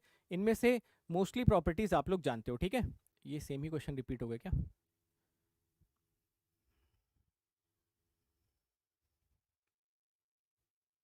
सेम क्वेश्चन रिपीट हो रहा है। चलिए आइए, सबसे पहली चीज बताइए, फर्स्ट लाइन पढ़िए और बताइए सभी लोग कि क्या फर्स्ट लाइन से आप लोग कंफर्टेबल? पहले तो हेडिंग देख लो, properties of the rank of a matrix. एक मैट्रिक्स है, उसके रैंक की हम प्रॉपर्टीज जानना चाहते हैं। फर्स्ट प्रॉपर्टी देखिए और बताइए कि क्या ये सही है या नहीं। बोल रहा है एलिमेंट्री ट्रांसफॉर्मेशंस या elementary operations do not change the rank of the matrix. सही बात है, बिल्कुल सही बात है, इसमें कोई दिक्कत नहीं है। अगला देखो, नेक्स्ट में क्या बोल रहा है, rank of the null matrix is not defined, generally उसको हम लोग जीरो भी बोल देते हैं, ठीक है। तो जो रैंक ऑफ अ मैट्रिक्स आता है उसको आप जीरो बोलो या नॉट डिफाइंड बोलो, बात तो सेम ही है, चलेगा, ये भी चल जाएगा, इसमें भी कोई दिक्कत नहीं है। चलो तीसरा देखो, rank of n cross n identity matrix आपको क्या मिल जाता है, n के बराबर मिल जाता है। कल हम लोगों ने देखा था जो आपका आइडेंटिटी मैट्रिक्स होता है उसमें जो हाईएस्ट ऑर्डर माइनर होता है वो नॉन जीरो हो जाता है, यानी कि आइडेंटिटी मैट्रिक्स का डिटर्मिनेंट नॉन जीरो होता है, तो उसकी रैंक अपने आप क्या हो जाएगी, n हो जाएगी ऑब्वियसली। चौथी प्रॉपर्टी देखो, rank of n cross n matrix is equal to n cross n scalar matrix, ठीक है। ऊपर वाले में आइडेंटिटी की बात कर रहा है और नीचे वाले में स्केलर की बात कर रहा है, तो ये आइडेंटिटी मैट्रिक्स, ये स्केलर मैट्रिक्स, बताओ सही बात है, ये भी सही बात है, इसमें भी कोई दिक्कत वाली बात नहीं है, ठीक है। पांचवा देखो, पांचवा भी जाने अनजाने में आपको पता ही है, मुझे बताओ अगर कोई मैट्रिक्स जिसका ऑर्डर 3x4 है, ठीक है, उसकी मैक्सिमम रैंक कितनी हो सकती है। जैसे मान लो कोई मैट्रिक्स है जिसका ऑर्डर 3x4 है, उसकी मैक्सिमम पॉसिबल रैंक कितनी हो सकती है, बताइए जरा। तो आप बोलोगे सर देखिए 3x4 है तो उसमें हाईएस्ट ऑर्डर माइनर ही 3x3 का बनेगा, और अगर हाईएस्ट ऑर्डर माइनर 3x3 का बन रहा है तो उसकी हाईएस्ट पॉसिबल रैंक 3 तो हो सकती है ना, या तो 2 हो सकती है या तो 1 हो सकती है, 4 तो कभी नहीं हो सकती, 4 तो कभी भी नहीं हो सकती। तो ज़रा देखें यहाँ पर मैं ऐसा बोल सकता हूँ क्या कि अगर हमारे पास कोई मैट्रिक्स है जो कि m क्रॉस n ऑर्डर का है तो जो उसकी रैंक होगी this will be less than और equal to minimum of m comma n, बोलो यस और नो। जैसे अगर 3x4 की हमारे पास कोई मैट्रिक्स है, देखो यहाँ पे ये 4x3 की मैट्रिक्स है, तो जो उसकी रैंक होगी it will be less than और इक्वल टू मिनिमम ऑफ 4,3 और rank of A is less than और इक्वल टू 3। समझ गया मेरी बात को। हाँ, अब 3 भी हो सकती है, 2 भी हो सकती है, 1 भी हो सकती है, वो डिपेंड करेगा मैट्रिक्स के डेटा पे। अगर मैट्रिक्स का कोई डेटा दे देगा तो हम बता सकते हैं कि हाँ भाई उसकी रैंक कितनी हो सकती है। चलो एक क्वेश्चन करो, उसका आंसर बताओ फटाफट सभी लोग, ठीक है। एक क्वेश्चन करो, उसका आंसर बताओ। एक मैट्रिक्स हमको दे रखा है, एक मैट्रिक्स हमको दे रखा है 6x2 का, ठीक है, नॉन नल मैट्रिक्स दिया हुआ है, पूछ रहा है rank of A can be, option A, option B, option C, option D, ठीक है, 0 1 2 6, बताओ कौन कौन से ऑप्शन हैं इसमें।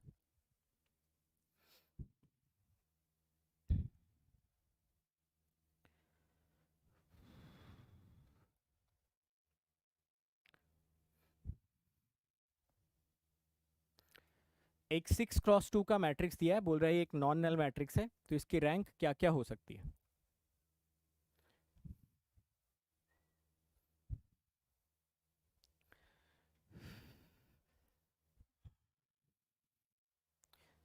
ए ऑप्शन, जो जितने भी लोग ए ऑप्शन बता रहे हैं ना भाई, या तो चश्मे का नंबर सही करवा लो, ठीक है, या तो दो काम एक साथ करना छोड़ दो। जितने भी लोग ए ऑप्शन बता रहे हैं मैं गारंटी से बता सकता हूँ या तो चश्मे का नंबर बढ़ गया है या तो दो काम एक साथ कर रहे हो। अब दूसरा काम कौन सा वो मुझे नहीं पता। ए ऑप्शन कैसे हो सकता है भाई, ये मैट्रिक्स में बोल रहा है कि ये नॉन नल मैट्रिक्स है, यहाँ पे लिखा हुआ है कि ये जो मैट्रिक्स है ये एक नॉन नल मैट्रिक्स है, तो इसकी रैंक जीरो कैसे हो जाएगी यार, क्या बात करते हो यार आप लोग भी, क्या बात करते हो यार, ये नॉर्मल मैट्रिक्स दे रखा है, बोल रहे हो रैंक जीरो हो जाएगी, कैसी बात करते हो यार।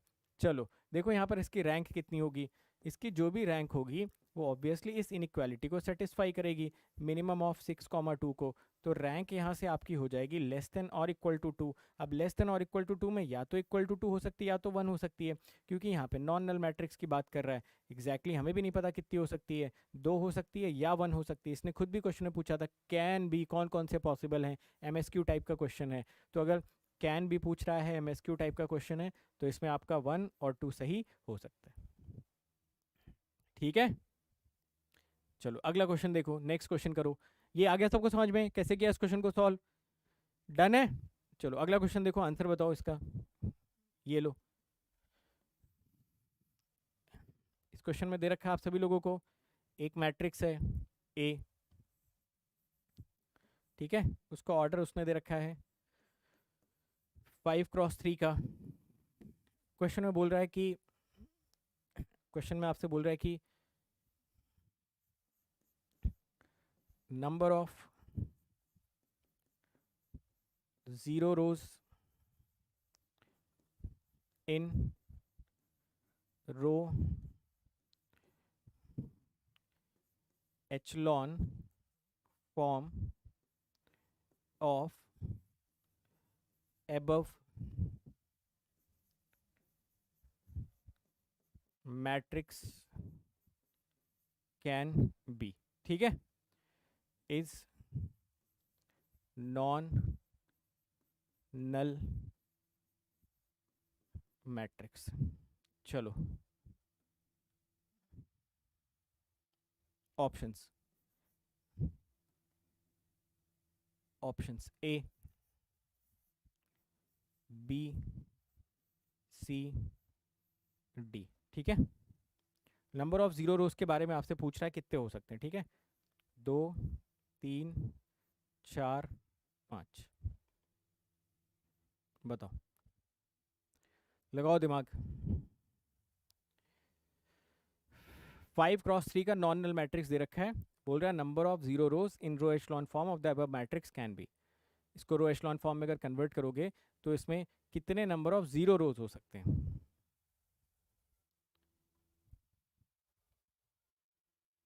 दिमाग लगाओ भाई, दिमाग लगाना पड़ेगा, इतनी आसानी से आंसर नहीं आएगा। सोचो थोड़ा सा इसके बारे में, क्या कहना चाहता है ये क्वेश्चन।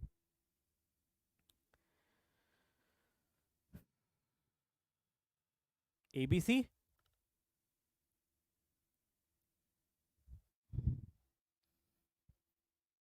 ऐसा मत करो भाई।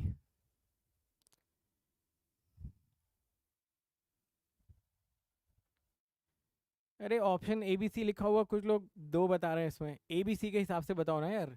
ए सही है, बी सही है, सी सही है, ये भी आपका एमएसक्यू है, ठीक है। बताओ कौन सा सही होगा ए बी सी डी में से, खाली ए सही होगा।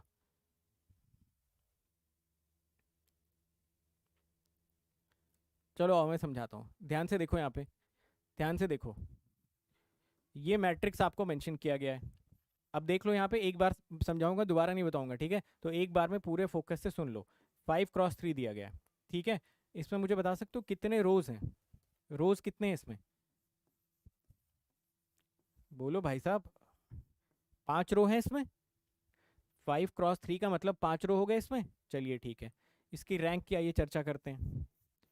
रैंक, आप बोल रहे हैं इसकी रैंक होनी चाहिए मिनिमम ऑफ 5, 3, यानी कि जो इसकी रैंक होनी चाहिए वो होनी चाहिए लेस देन और इक्वल टू 3। चलो अब मुझे बताओ, एक एक करके पॉसिबिलिटी हम लोग डिस्कस करते हैं, ठीक है। यहाँ पर मैं लिख देता हूँ रैंक, यहाँ पर number of zero rows, number of non zero rows, obviously row echelon form के बारे में ही बात हो रही है। रो एचलॉन फॉर्म में ही नंबर ऑफ जीरो और नॉन जीरो रोज की बात होती है, ठीक है। यहाँ पर मैट्रिक्स की रैंक, यहाँ पर नॉन ज़ीरो रो, और यहाँ पर आपका zero row. Total number of rows 5 है, ये आप पहले दावा कर चुके हो। तो रैंक इसकी कितनी हो सकती थी? 3 हो सकती थी। लेस देन और इक्वल टू 3 में 2 हो सकती थी, 1 हो सकती थी। यस और नो? 0 तो नहीं हो सकती क्योंकि ये नॉन नल मैट्रिक्स है। Do we all agree with this point? Absolutely, ठीक है। चलो अब बताओ आगे, बोलो। अगर इसकी रैंक 3 है तो इसके रो एचलॉन फॉर्म में कितने नॉन जीरो रोज होंगे? आप बोलोगे सर ये भी कोई पूछने वाली बात है, लिखो यहाँ पे 3, यहाँ पे 2, यहाँ पे 1। अगर इसकी रैंक 3 है तो रो एचलॉन फॉर्म में नंबर ऑफ नॉन जीरो रोज 3 होंगे। अगर इसकी रैंक 2 है तो रो एचलॉन फॉर्म में नंबर ऑफ नॉन जीरो रोज 2 होंगे। अगर इसकी रैंक 1 है तो रो एचलॉन फॉर्म में नंबर ऑफ नॉन जीरो रोज 1 होंगे। टोटल रोज आपने यहाँ पर कितनी बोल रखी है? 5। तो इसमें 2 जोड़ दो, इसमें 3 जोड़ दो, इसमें 4 जोड़ दो। कौन कौन से आंसर सही हो जाने चाहिए थे? 2, 3, 4। क्या था इस क्वेश्चन में? कुछ भी नहीं था।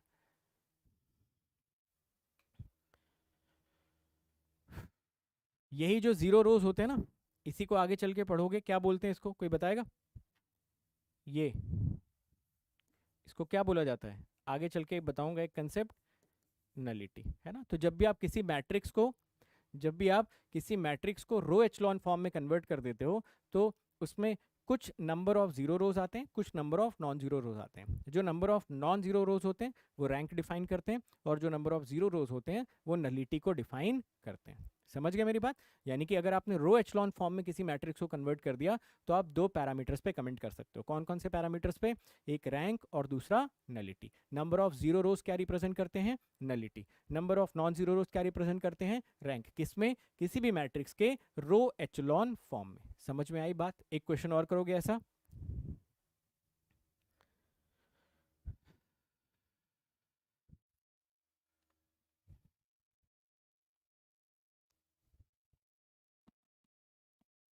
तो ऑप्शन बताओ कौन कौन से सही हो जाते हैं इसमें?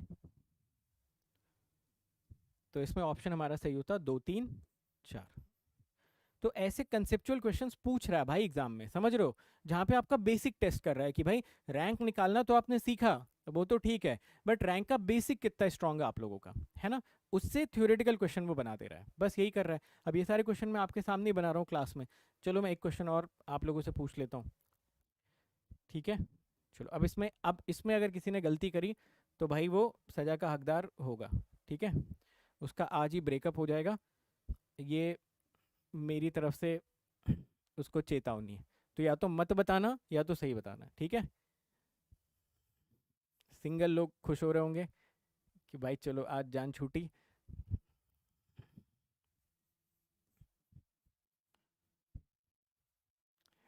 नॉन नल मैट्रिक्स, ठीक है? वैसे सारे सिंगल ही हो गए, तो संडे के दिन बैठ के पढ़ाई कौन करेगा?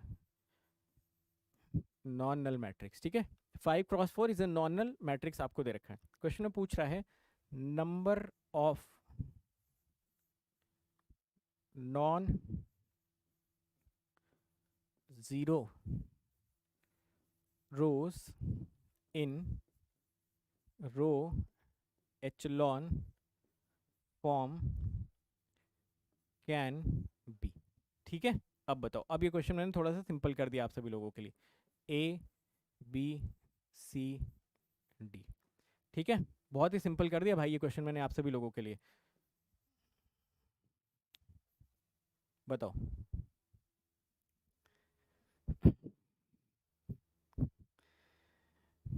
ठीक है, अब सोच समझ के आंसर बताना भाई, ठीक है? ऐसा ना हो पूरी रात चादर ओढ़ के रोते रोते निकल जाए।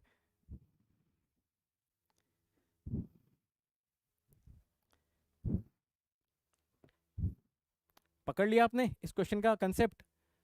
चलो मेरे ख्याल से इस क्वेश्चन का कंसेप्ट आप सीख गए कि रैंक को एक स्टेटमेंट बेस्ड क्वेश्चन से कैसे रिलेट करना है, समझ गए? तो यहाँ पर देखो, जो भी इसकी रैंक आएगी, obviously this will B minimum of 5,4। तो आप ऐसा बोल रहे हो कि इसकी रैंक जो होगी लेस देन और इक्वल टू 4 आ जाएगी।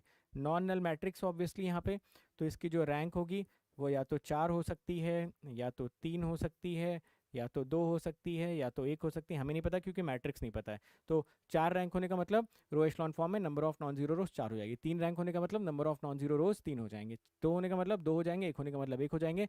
तो इसमें अगर एमएसक्यू क्वेश्चन की संज्ञा इसको दें तो इस क्वेश्चन में हमारे एक से ज़्यादा ऑप्शन सही होने चाहिए थे, ए भी, बी भी, सी भी और डी भी, ठीक है? क्लियर है? तो समझ गए इस प्रॉपर्टी पे बेस्ड क्वेश्चन कैसे बनेंगे? कहाँ गया ये? इस प्रॉपर्टी पे बेस्ड सवाल एग्जाम में कैसे बनेंगे? तो खाली प्रॉपर्टी पढ़ना इंपॉर्टेंट नहीं है, रैंक से सवाल को रिलेट करना भी आप लोगों को आना चाहिए। ओके, तो एक बार जल्दी से ये पांचों प्रॉपर्टीज क्विकली रिव्यू करो, फिर छठवीं सातवीं आठवीं प्रॉपर्टी पे चलते हैं। Elementary operation do not change rank, rank of null matrix 0, identity और स्केलर मैट्रिक्स की रैंक हमेशा कितनी हो जाती है? n हो जाती है, करेक्ट? और पांचवी वाली प्रॉपर्टी में अगर किसी मैट्रिक्स का ऑर्डर m क्रॉस है ना, तो उसकी rank will be less than और equal to minimum of m comma n। ठीक है, चलो परफेक्ट। अब आ जाते हैं हम लोग, अब हम लोग आ जाते हैं छठवीं सातवीं आठवीं प्रॉपर्टी पे। मोस्ट इंपॉर्टेंट प्रॉपर्टीज की हम लोग यहाँ पे चर्चा कर रहे हैं। Most most most important property देखो क्या बोल रहा है। सपोज अगर आपके पास कोई n क्रॉस n का मैट्रिक्स है, ध्यान देना मेरी बात पे मैं क्या बोल रहा हूँ। सपोज कोई n क्रॉस n का मैट्रिक्स है ना, तो उसमें बताओ हाईएस्ट ऑर्डर माइनर क्या हो जाएगा? आप बोलोगे सर उसका खुद का डिटर्मिनेंट। अगर कोई n क्रॉस n की मैट्रिक्स है तो जो उसका हाईएस्ट ऑर्डर माइनर होगा वो तो n क्रॉस n हो जाएगा, है ना? तो ये बोल रहा है कि अगर किसी स्क्वायर मैट्रिक्स का डिटर्मिनेंट नॉन जीरो है तो उसकी रैंक n हो जानी चाहिए। क्या आप इस बात से एग्री करते हैं? अगर n क्रॉस n का कोई स्क्वायर मैट्रिक्स है, बोल रहा है कि उसका डिटरमिनेंट निकाल लो सीधा।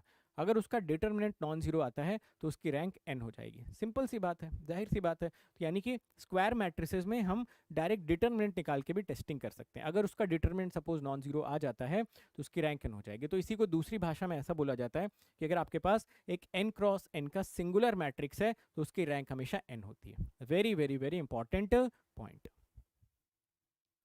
ठीक है, तो आपके पास अगर n क्रॉस n का कोई सिंगुलर मैट्रिक्स है तो उसकी रैंक हमेशा n हो जाती है। बहुत ही ज़्यादा इंपॉर्टेंट पॉइंट। उसके अलावा प्रॉपर्टी नंबर 7 पे आ जाओ यार, ये भी बड़ी इंपॉर्टेंट प्रॉपर्टी है। ये बोल रहा है अगर आपके पास कोई सिंगुलर मैट्रिक्स है, अगर आपके पास कोई सिंगुलर मैट्रिक्स है मतलब कि उसका डिटरमिनेंट अगर जीरो है तो आप ए की रैंक निकालो, ए इनवर्स की रैंक निकालो या एडजॉइंट ऑफ ए की रैंक निकालो, तीनों सेम आएगी। तो 7वीं प्रॉपर्टी मेरी फेवरेट प्रॉपर्टी है, बहुत इंपॉर्टेंट है। ठीक है, बट ये प्रॉपर्टी तभी वैलिड होगी जब इनवर्स एग्जिस्ट करेगा या मैट्रिक्स आपकी नॉन सिंगुलर मैट्रिक्स होगी। समझे मेरी बात को?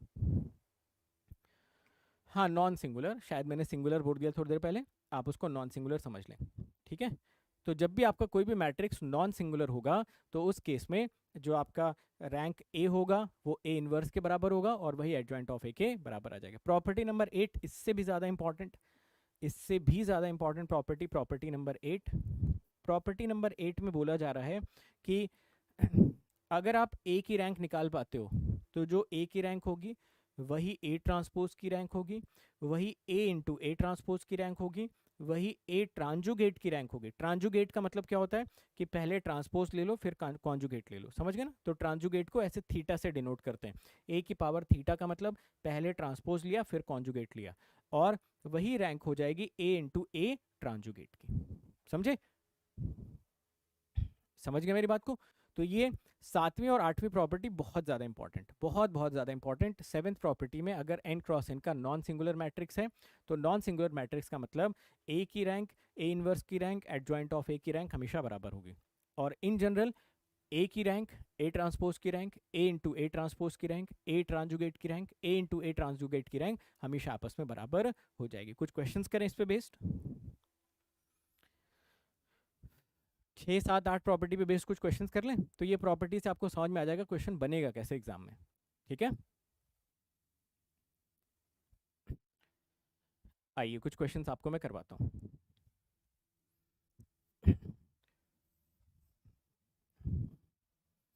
ठीक है, क्वेश्चन में देखो क्या बोल रहा है।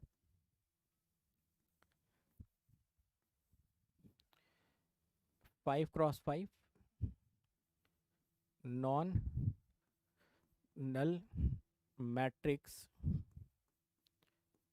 such that its inverse exist। ठीक है, आपसे पूछ रहा है what will be rank of adjoint of A। Options A B C D। ठीक है, 3 4 5 2।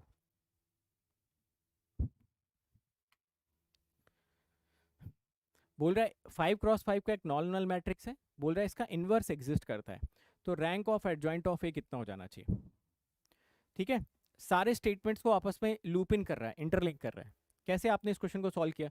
आपने बोला होगा कि सर देखिए अगर इसका इनवर्स एग्जिस्ट कर रहा है तो इसका मतलब ये है कि जो ये 5x5 का जो डिटर्मिनेंट है ना, अगर ये इन्वर्टिबल है, अगर ये इन्वर्टिबल है तो जो इसका डिटर्मिनेंट आएगा वो नॉन जीरो आएगा, यानी कि ये नॉन सिंगुलर मैट्रिक्स हुआ।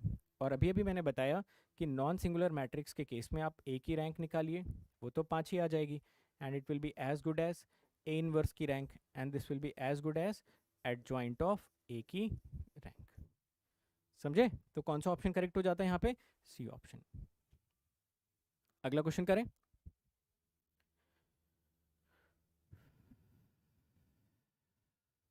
ठीक है, रैंक 3 to 1 कैसे हो जाएगा भाई? 3 to 1 कैसे हो जाएगा?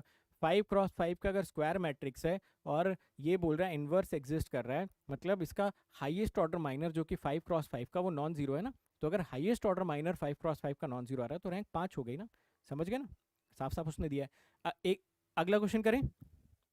देखो सारी प्रॉपर्टी पे बेस्ड मैं क्वेश्चंस आप लोगों को करवा दे रहा हूँ। ओके चलो कोई बात नहीं, कोई बात नहीं। ये लीजिए नेक्स्ट क्वेश्चन पे आइए, अगले क्वेश्चन पे ध्यान देने की कोशिश करिए। देखिए इस क्वेश्चन में क्या बोला जा रहा है।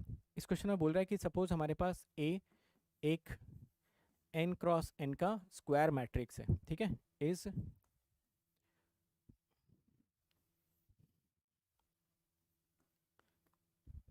या ऐसा मैं लिखता हूँ, A is square matrix, A is square matrix of n cross n, then having rank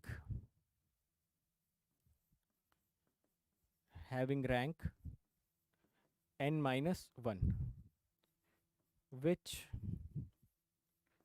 of the following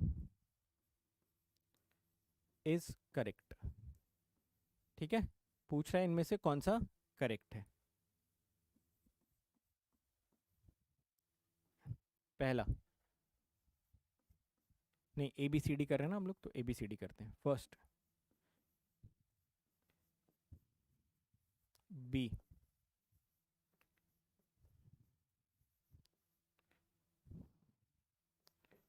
does not exist. C, rank of A into A transpose will be n minus 1। D, rank of A transjugate will be n minus 1। E,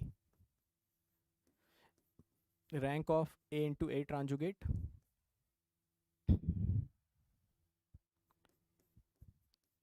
n minus 1। rank of A into A conjugate n minus 1। G, rank of adjoint of A is n minus 1। H, rank of A inverse n minus 1। चलो बताओ कौन सा सही है कौन सा गलत। बोल रहा है एक स्क्वायर मैट्रिक्स है n क्रॉस n का जिसकी रैंक n माइनस 1 है, तो इनमें से कौन सा सही साबित हो सकता है। डिटर्मिनेंट ऑफ ए 0 हो सकता है उसका, ए इनवर्स हो सकता है एग्जिस्ट ना करे, does not exist. Rank of A transpose n minus 1 होगा, rank of A ट्रांजुगेट n minus 1 होगा, rank of A into A transpose n minus 1 होगा, rank of A into A ट्रांजुगेट n minus 1 होगा, rank of adjoint of A n minus 1 होगा, rank of A inverse n minus 1 होगा। कौन कौन से इसमें statements आपको लगता है पूरी तरीके से सही।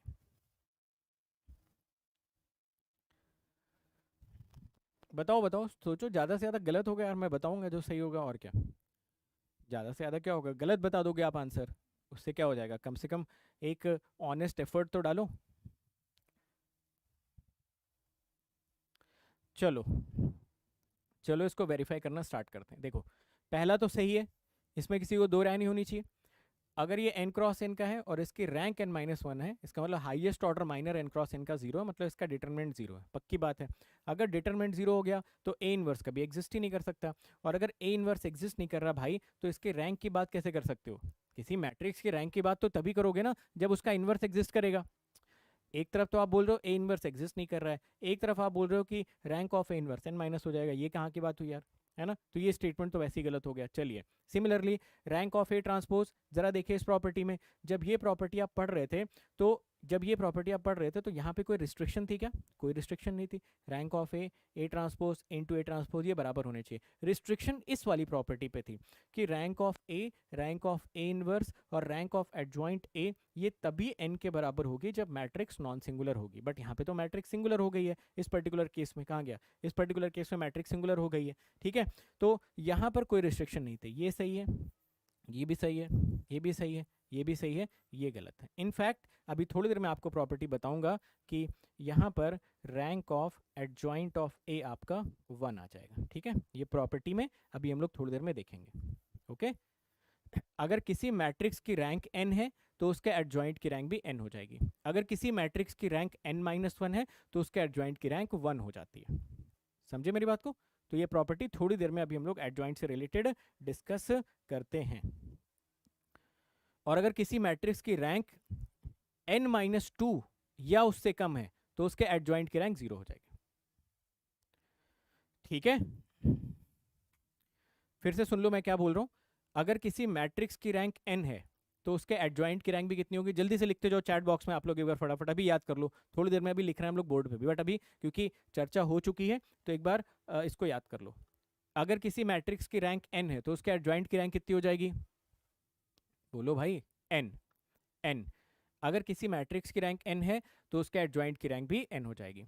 अगर किसी मैट्रिक्स की रैंक n-1 है तो उसके एडजॉइंट की रैंक कितनी हो जाएगी? 1। ठीक है 1। ठीक है। और अगर किसी मैट्रिक्स के रैंक n-2 या उससे कम है तो उसके एडजॉइंट की रैंक कितनी हो जाएगी? 0। समझ गए?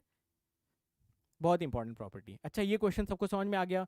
ए बी सी डी क्यों सही है, ई एफ क्यों सही है, जी क्यों गलत हो गया, एच तो इसलिए क्योंकि इनवर्स एग्जिस्ट नहीं कर रहा था, और क्योंकि ए की रैंक n-1 थी तो एडजॉइंट की रैंक 1 होनी चाहिए थी। अगर ए की रैंक n-2 होती तो एडजॉइंट की रैंक 0 हो जाती। समझ गए? ठीक है, डन है।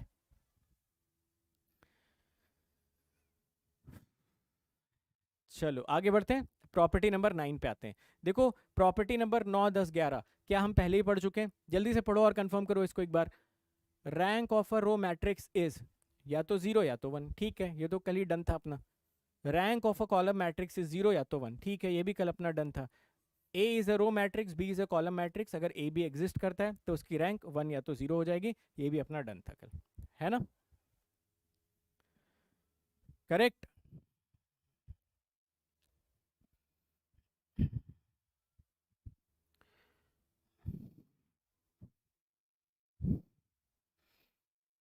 आगे बढ़े।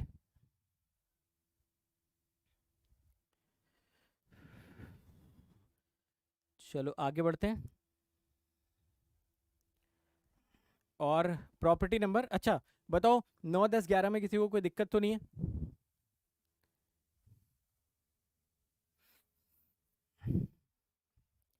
कोई दिक्कत नहीं है, ठीक है।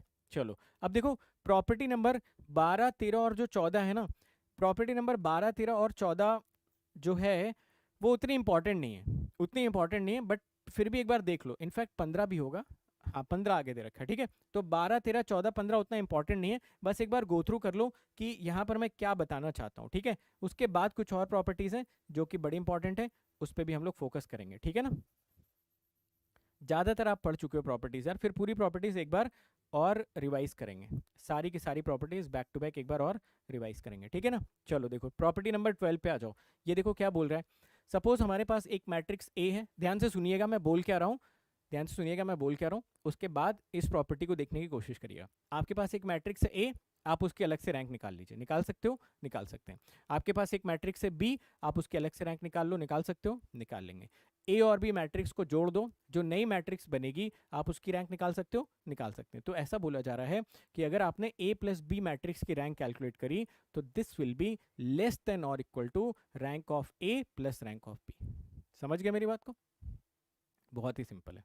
और ये बोला जा रहा है कि सपोज अगर आपने इन दोनों मैट्रिक्स को आपस में घटा दिया तो जो rank of A minus B आएगा it will be greater than और equal to rank of A minus rank of B, है ना। तो ऑब्वियसली ये प्रॉपर्टीज थोड़ी सी टिपिकल है, याद करने में थोड़ी प्रॉब्लम होगी, बट उतनी इंपॉर्टेंट नहीं है, एग्जाम में किसी भी तरीके से इनका कोई रोल है नहीं। जाहिर सी बात है, दो मैट्रिक्स को आप जोड़ रहे हो या घटा रहे हो तो क्या दोनों मैट्रिसेस का ऑर्डर हमेशा सेम होना चाहिए? बिल्कुल। तो वही बोल रहा है order of A and B must be same. तो अभी अभी इमीडिएटली एक काम करो, ये दोनों प्रॉपर्टीज को कॉपी पे जल्दी से दो दो बार लिख जाओ, दो बार इसको लिख लो, दो बार इसको लिख लो, back to back, so that दिमाग में कहीं ना कहीं किसी कोने में रहे कि ए प्लस बी में प्लस आ गया है तो लेस देन और इक्वल टू का साइन लगाएंगे, ए माइनस बी में माइनस आ गया है तो ग्रेटर देन और इक्वल टू का साइन लगाएंगे, उल्टा करेंगे हमेशा।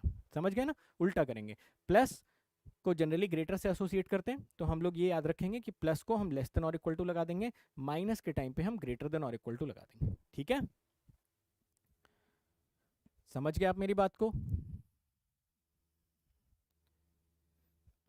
एडजॉइंट वाली प्रति का भी अलग से लिखी हुई है प्रॉपर्टी नंबर 19 में, तो वहां पे दोबारा आपको बता देता हूँ, ठीक है। चलो बाकी यार ये प्रॉपर्टी इंपॉर्टेंट है ना, 14 वाली इंपॉर्टेंट है। 14th में बोल रहा है कि आपके पास दो मैट्रिक्स हैं ए और बी, ठीक है। आपने ए की रैंक अलग कैलकुलेट कर ली, बी की रैंक अलग कैलकुलेट कर ली, और सपोज ए बी का मल्टीप्लिकेशन एग्जिस्ट कर रहा है तो ए बी की रैंक आपने अलग निकाल ली। तो जो मल्टीप्लिकेशन की रैंक आएगी this will be less than और equal to minimum of rank of A comma rank of B. Very very important property, इस पे बेस्ड एग्जाम में क्वेश्चंस आते हैं, ठीक है। क्वेश्चन क्या मतलब, ये प्रॉपर्टी ही डायरेक्ट आ जाती है, तो आपको बताना होता है सही या गलत है। एक ऑप्शन में ग्रेटर देन लगा के देगा, एक में लेस देन, तो लेस देन वाला आप करेक्टली चूज कर लेना। याद रखोगे 12 13 इंपॉर्टेंट नहीं है, 14 इंपॉर्टेंट है, ठीक है। जैसे जैसे कि सपोज ये देखो ऐसा बोल रहा है कि अगर हम इस रिजल्ट को, ये जो रिजल्ट है ना, rank of A B less than और equal to minimum of rank of A comma rank of B, ऐसा करने की कोशिश करें तो ये हो जाएगा लेस देन और equal to minimum of rank of A comma rank of A transpose. बताओ रैंक ऑफ ए और रैंक ऑफ ए ट्रांसपोज तो हमेशा बराबर होते हैं ना, ये दोनों तो बराबर ही हैं, तो किस बात का मिनिमम, तो ये हो जाएगा rank of A into A transpose less than और equal to rank of A. और अभी अभी हमने पढ़ा था ए इंटू ए ट्रांसपोज और रैंक ऑफ ए बराबर होते हैं, है ना, तो यहाँ पे इक्वालिटी होल्ड भी कर जाती है। तो कहने का मतलब क्या है कि इस इक्वेशन में स्ट्रिक्टली लेस देन नहीं लगा सकते, इन सर्टेन केसेस इक्वालिटी भी होल्ड करती है। इस वजह से यहाँ पे देखो लेस देन और इक्वल टू का साइन लगाया हुआ है, ठीक है। तो ये एक अच्छा एग्जाम्पल है जो इस बात को जस्टिफाई करता है कि हमने इक्वल टू का साइन क्यों लगाया। अगर बी की जगह पे ए ट्रांसपोज डाल दोगे तो यहाँ पे मिनिमम भी हट जाएगा और इक्वालिटी का साइन भी होल्ड करेगा, है ना, सही बात। ठीक है, तो ये प्रॉपर्टी याद करने में थोड़ी सी दिक्कत होती है, कौन कौन सी, 12 13 14 15, ठीक है। तो इसको यार थोड़ा सा प्रैक्टिस करके याद कर लेना 12 13 14 15 को। अब देखो 15वीं वाली प्रॉपर्टी में बोल रहा है कि अगर हम दो मैट्रिसेस को मल्टीप्लाई करेंगे ए और बी को, ठीक है, तो इसकी जो रैंक आएगी this will be greater than और equal to rank of A plus rank of B minus n. याद रखिएगा ये 15th वाली जो प्रॉपर्टी है this is specifically for the square matrices, ठीक है। इसके पहले जो 12 13 14 थी वो जरूरी नहीं है कि हम स्क्वायर मैट्रिसेस के लिए बात करते, but property number 15 is specifically for a square matrix कि अगर आप रैंक ऑफ ए बी निकालते हो it will be greater than और equal to rank of A plus rank of B minus n. N यहाँ पर रिप्रेजेंट करता है number of rows of a given matrix, ठीक है, समझ गए। तो बस ये जो 12 13 14 15 थे ना, इसको थोड़ा प्रैक्टिस कर करके याद कर लो। बाकी इसके पहले वाले भी आसान है और इसके बाद वाले भी आसान है, ठीक है ना। जैसे देखो प्रॉपर्टी नंबर 16, क्या ये आप पहले ही पढ़ चुके हो क्लास में, फटाफट बताओ सभी लोग। प्रॉपर्टी नंबर 16 पढ़ चुके हो कि अगर आपके पास कोई ऐसी मैट्रिक्स हो जिसके सारे एलिमेंट अगर सेम हो तो रैंक हमेशा कितनी हो जाती है, 1, है ना, प्रोवाइडेड वो सारे के सारे non zero elements, obviously correct. हाँ 12 13 14 15 को ऑब्वियसली उसको प्रूफ तो नहीं करोगे ना, तो रट लो उसको, ठीक है। तो ये तो सबको क्लियर है ना, बड़ी इंपॉर्टेंट प्रॉपर्टी है। देखो प्रॉपर्टी नंबर 17, क्या ये भी हम लोग क्लास में डिस्कस कर चुके हैं कि अगर हमारे पास कोई मैट्रिक्स है, अगर उसके सारे के सारे रोज आपस में प्रोपोर्शनल हैं या सारे के सारे कॉलम्स, देखो रोज प्रोपोर्शनल होंगे कॉलम्स अपने आप ही प्रोपोर्शनल हो जाएंगे, तो क्या उसकी रैंक हमेशा 1 रहेगी, बोलो।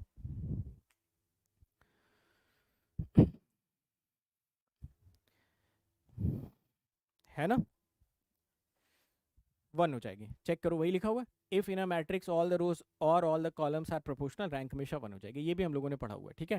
प्रॉपर्टी नंबर 18 पे आ जाओ, ये वही एग्जांपल है ना, ये हम लोगों ने क्लास में भी एग्जांपल लिया था अगर आपको याद हो तो सेम एग्जांपल को मैंने यहाँ पर भी कंपाइल कर दिया है, इसको एक बार आप लोग चेकआउट कर लेना, ठीक है। चलो ये 18वीं प्रॉपर्टी, यही आप लोग बहुत सारे लोग इसमें से देखने को बोल रहे थे। देखो यहाँ पर मैं एक बार बता देता हूँ फिर मैं आपसे क्वेश्चन पूछ लेता हूँ। बोल रहा है ए हमारा एक स्क्वायर मैट्रिक्स है ऑर्डर n क्रॉस n का, तो देखो क्या बोल रहा है, अगर ए की रैंक n है तो क्या एडजॉइंट ऑफ ए की रैंक भी n हो जाएगी, यही समझाया मैंने आपको, आप बोलोगे हाँ। अगर ए की रैंक n-1 है तो एडजॉइंट की रैंक 1 हो जाएगी, एब्सोल्युटली। और अगर ए की रैंक लेस देन और इक्वल टू n-2 है तो एडजॉइंट की रैंक क्या 0 हो जाएगी, बोलिए, है ना। चेक करो जरा इसको, चेक करो।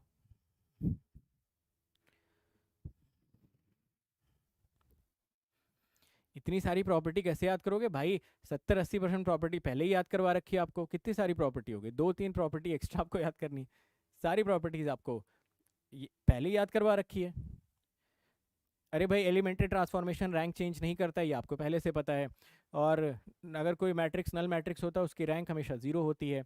अगर आपका कोई स्केलर मैट्रिक्स होता है, आइडेंटिटी मैट्रिक्स होता है, उसकी रैंक एन हो जाती है हमेशा। Rank of A is always less than और equal to minimum of m comma n, ये पहले ही पढ़ रखा है। रो मैट्रिक्स की रैंक या तो जीरो या तो वन, कॉलम मैट्रिक्स की रैंक या तो जीरो या तो वन। ए बी को मल्टीप्लाई कर दोगे तो रैंक या तो जीरो या तो वन। किसी एलिमेंट किसी मैट्रिक्स के सारे एलिमेंट सेम हो गए तो रैंक वन, प्रोपोर्शनल हो गए तो रैंक वन। एडजॉइंट वाला भी समझा दिया। तो 80-90% तो पहले ही याद करवा दिया यार, उसमें क्या याद करना आपको। 12 13 14 आपको बस एक्स्ट्रा याद करने के लिए बोला मैंने। 12 13 14, 12 13 14 वाले में आपको क्या करना है, लिख लिख के उसको याद करना, और क्या करोगे। अब इसमें इतनी सारी क्या प्रॉपर्टी हो गई। अब अगर किसी को ये प्रॉपर्टी प्रूफ करनी है तो आपको किसी मैट्रिक्स का एडजॉइंट निकालना आता है, बोलो हाँ या ना। आता है, ठीक है। तो एक ऐसा मैट्रिक्स ले लो जिसकी रैंक n हो और उसका एडजॉइंट लेके उसकी रैंक कैलकुलेट कर लो। जैसे कि एक सिंपल सा एग्जांपल आपको देता हूँ। आइडेंटिटी मैट्रिक्स ले लो, है ना। चलो मैं आपको कुछ होमवर्क्स दे देता हूँ, आप इसको ट्राई करना, ठीक है। अब यार एडजॉइंट निकाल के मैं प्रूफ तो नहीं करूंगा ना, ये तो आप ही को करना पड़ेगा। चलो, आप सभी लोग इस बात पे अग्री करते हो कि इसकी रैंक 3 है, 3 × 3 का मैट्रिक्स है, बोलो।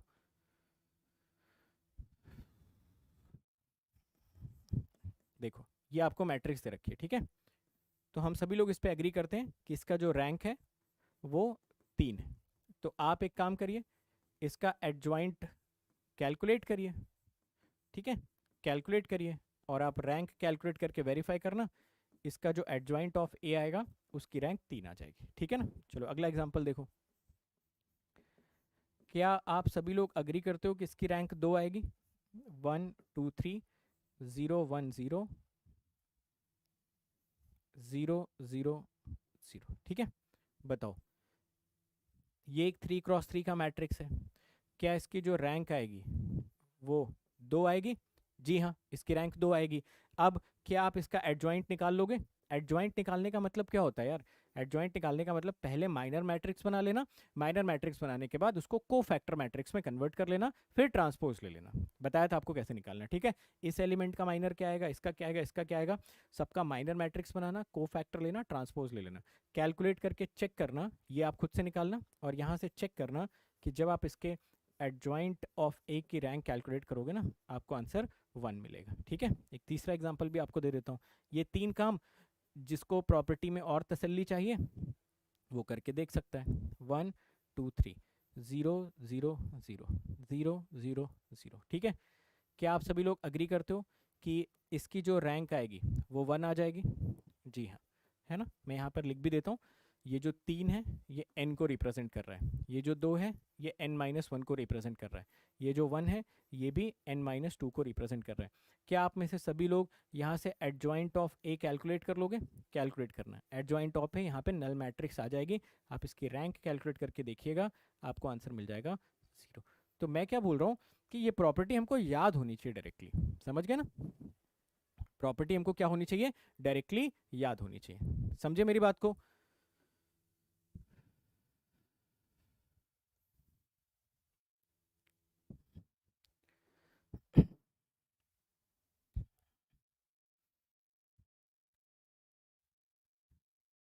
कहाँ पे 2 आ जाएगा, 2 तो लिखा हुआ है।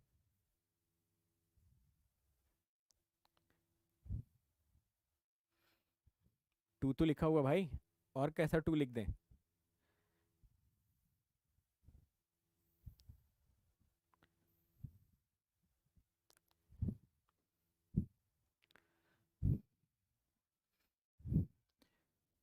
Ask me anything session most probably next week में होगा, ठीक है।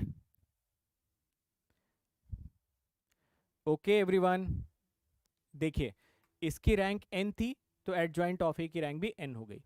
इसकी रैंक n-1 थी तो एडजॉइंट ऑफ ए की रैंक 1 हो गई। इसकी रैंक n-2 थी तो एडजॉइंट ऑफ ए की रैंक 0 हो गई, है ना। एक क्वेश्चन करोगे इस पे बेस्ड, ठीक है। इसी के साथ साथ सारी प्रॉपर्टीज भी खत्म हो गई।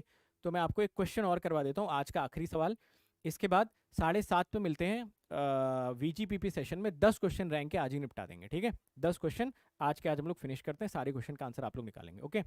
ट्रांजुगेट का मतलब बताया ना आपको क्या करना होता है, ट्रांसपोज लेके हर एक एलिमेंट को कॉन्जुगेट कर लो। आगे चल के आपको हर्मिशियन स्क्यू हर्मिशियन मैट्रिक्स बताऊंगा ना, वहाँ पे आपको बता दूंगा ट्रांजुगेट कैसे कैलकुलेट करते हैं, ठीक है। तो अभी ट्रांजुगेट की ज़्यादा टेंशन मत लो। एक बस लास्ट क्वेश्चन का आप लोग आंसर दे दो मेरे, ठीक है।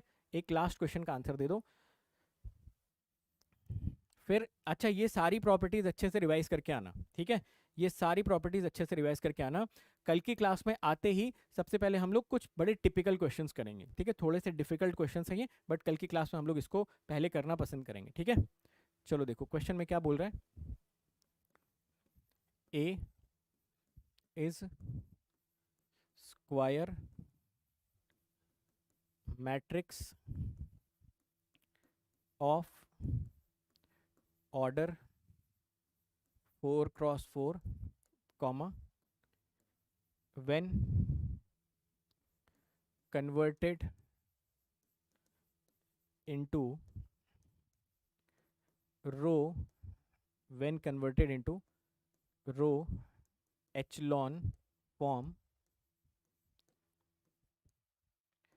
it has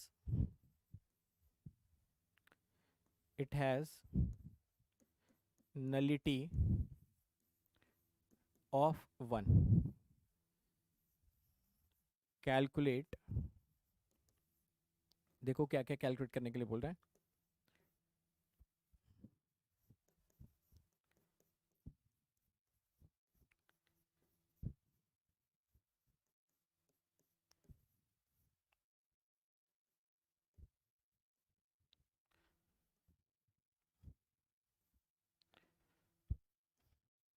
चलो भाई बताओ,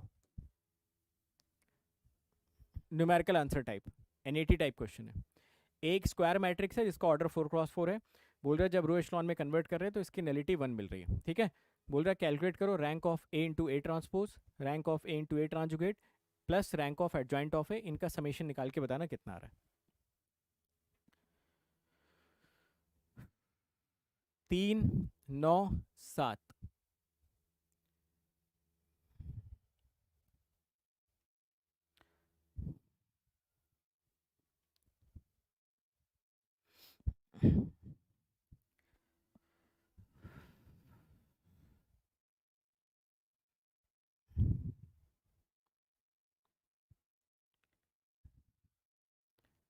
9, 7, 3।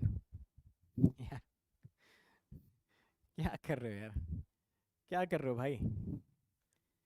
चलो देखो, ए का ऑर्डर दे रखा है क्वेश्चन में 4x4 का, ठीक है।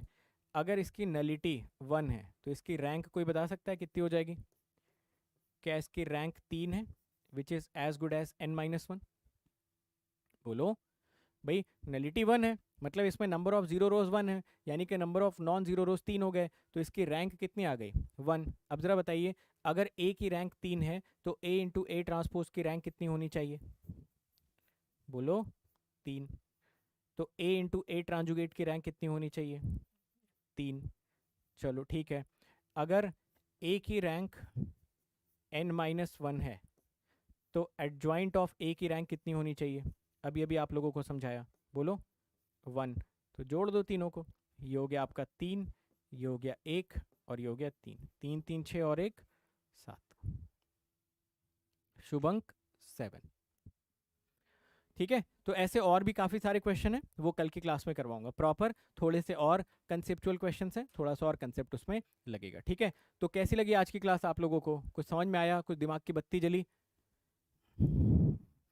तो रैंक की भाई साहब सारी प्रॉपर्टीज रिवाइज कर लेना, और जो लोग आज के सेशन में प्रेजेंट नहीं थे वो लोग आज ही इस वीडियो को देख लेना और कल से आ जाना, ठीक है। और जिस हिसाब से अटेंडेंस का गिरता हुआ ट्रेंड मुझे दिखाई दे रहा है, उस हिसाब से मुझको यही समझ में आ रहा है कि शायद आप लोग यही चाहते हो कि सर मॉड्यूल 1 पढ़वा दो, बाकी कैलकुलस वैलकुलस ये प्रॉबिलिटी वगैरह ये सब हम लोग अपने एंड पे कर लेंगे। उसके लिए आपको इतनी मेहनत करने की ज़रूरत नहीं है कि आप पूरी पीपीटी पहले बना रहे हो, लिख रहे हो हाथ से, फिर टाइपिस्ट उसको टाइप कर रहा है, फिर आप उसको प्रूफ रीड कर रहे हो, फिर आप अलग से डीपीपी सेशंस करवा रहे हो, डीपीपीस टाइप करवा रहे हो, उसको प्रॉपरली कंडक्ट करवा रहे हो। इतनी सारी चीज़ें करवाने के बाद absolute absolutely free of cost चल रहा है। और सर हम अटेंड भी नहीं करना चाहते, बस हम क्या करना चाहते हैं सर, इंस्टाग्राम पे आके मैसेज कर देते हैं कि अरे सर हमें तो मैथमेटिक्स पढ़ना है। टेलीग्राम पे सर हम मैसेज करने में इंटरेस्टेड हैं कि सर मैथमेटिक्स हमारा कैसे होगा, हमें करवा दो जल्दी से। बट जब स्टार्ट हो जाता है तो सर हम करने में इंटरेस्टेड नहीं है। तो मुझे तो ऐसा लगता है कि शायद आप लोग यही चाहते हो। उसमें देखो मेरी भी बैंडविड्थ बचेगी, आप लोग भी रिलैक्स ही हो जाओगे, क्लास में नहीं आ रहे हो तो अच्छी बात है कि घर ही पे बैठो, मैं फालतू में यहाँ पे खड़ा हूँ। चलो, तो मुझे तो यार यही लग रहा है, बाकी यार अब पड़ेगा, समझ गए। बाकी ये जीरो कॉस्ट ईएमआई भी आप ले सकते हो। Thank you so much. और जाने से पहले जाने से पहले पहले तो जो पिछला वाला वीडियो था उस पर सभी लोगों ने सही से आंसर दिया था। और एक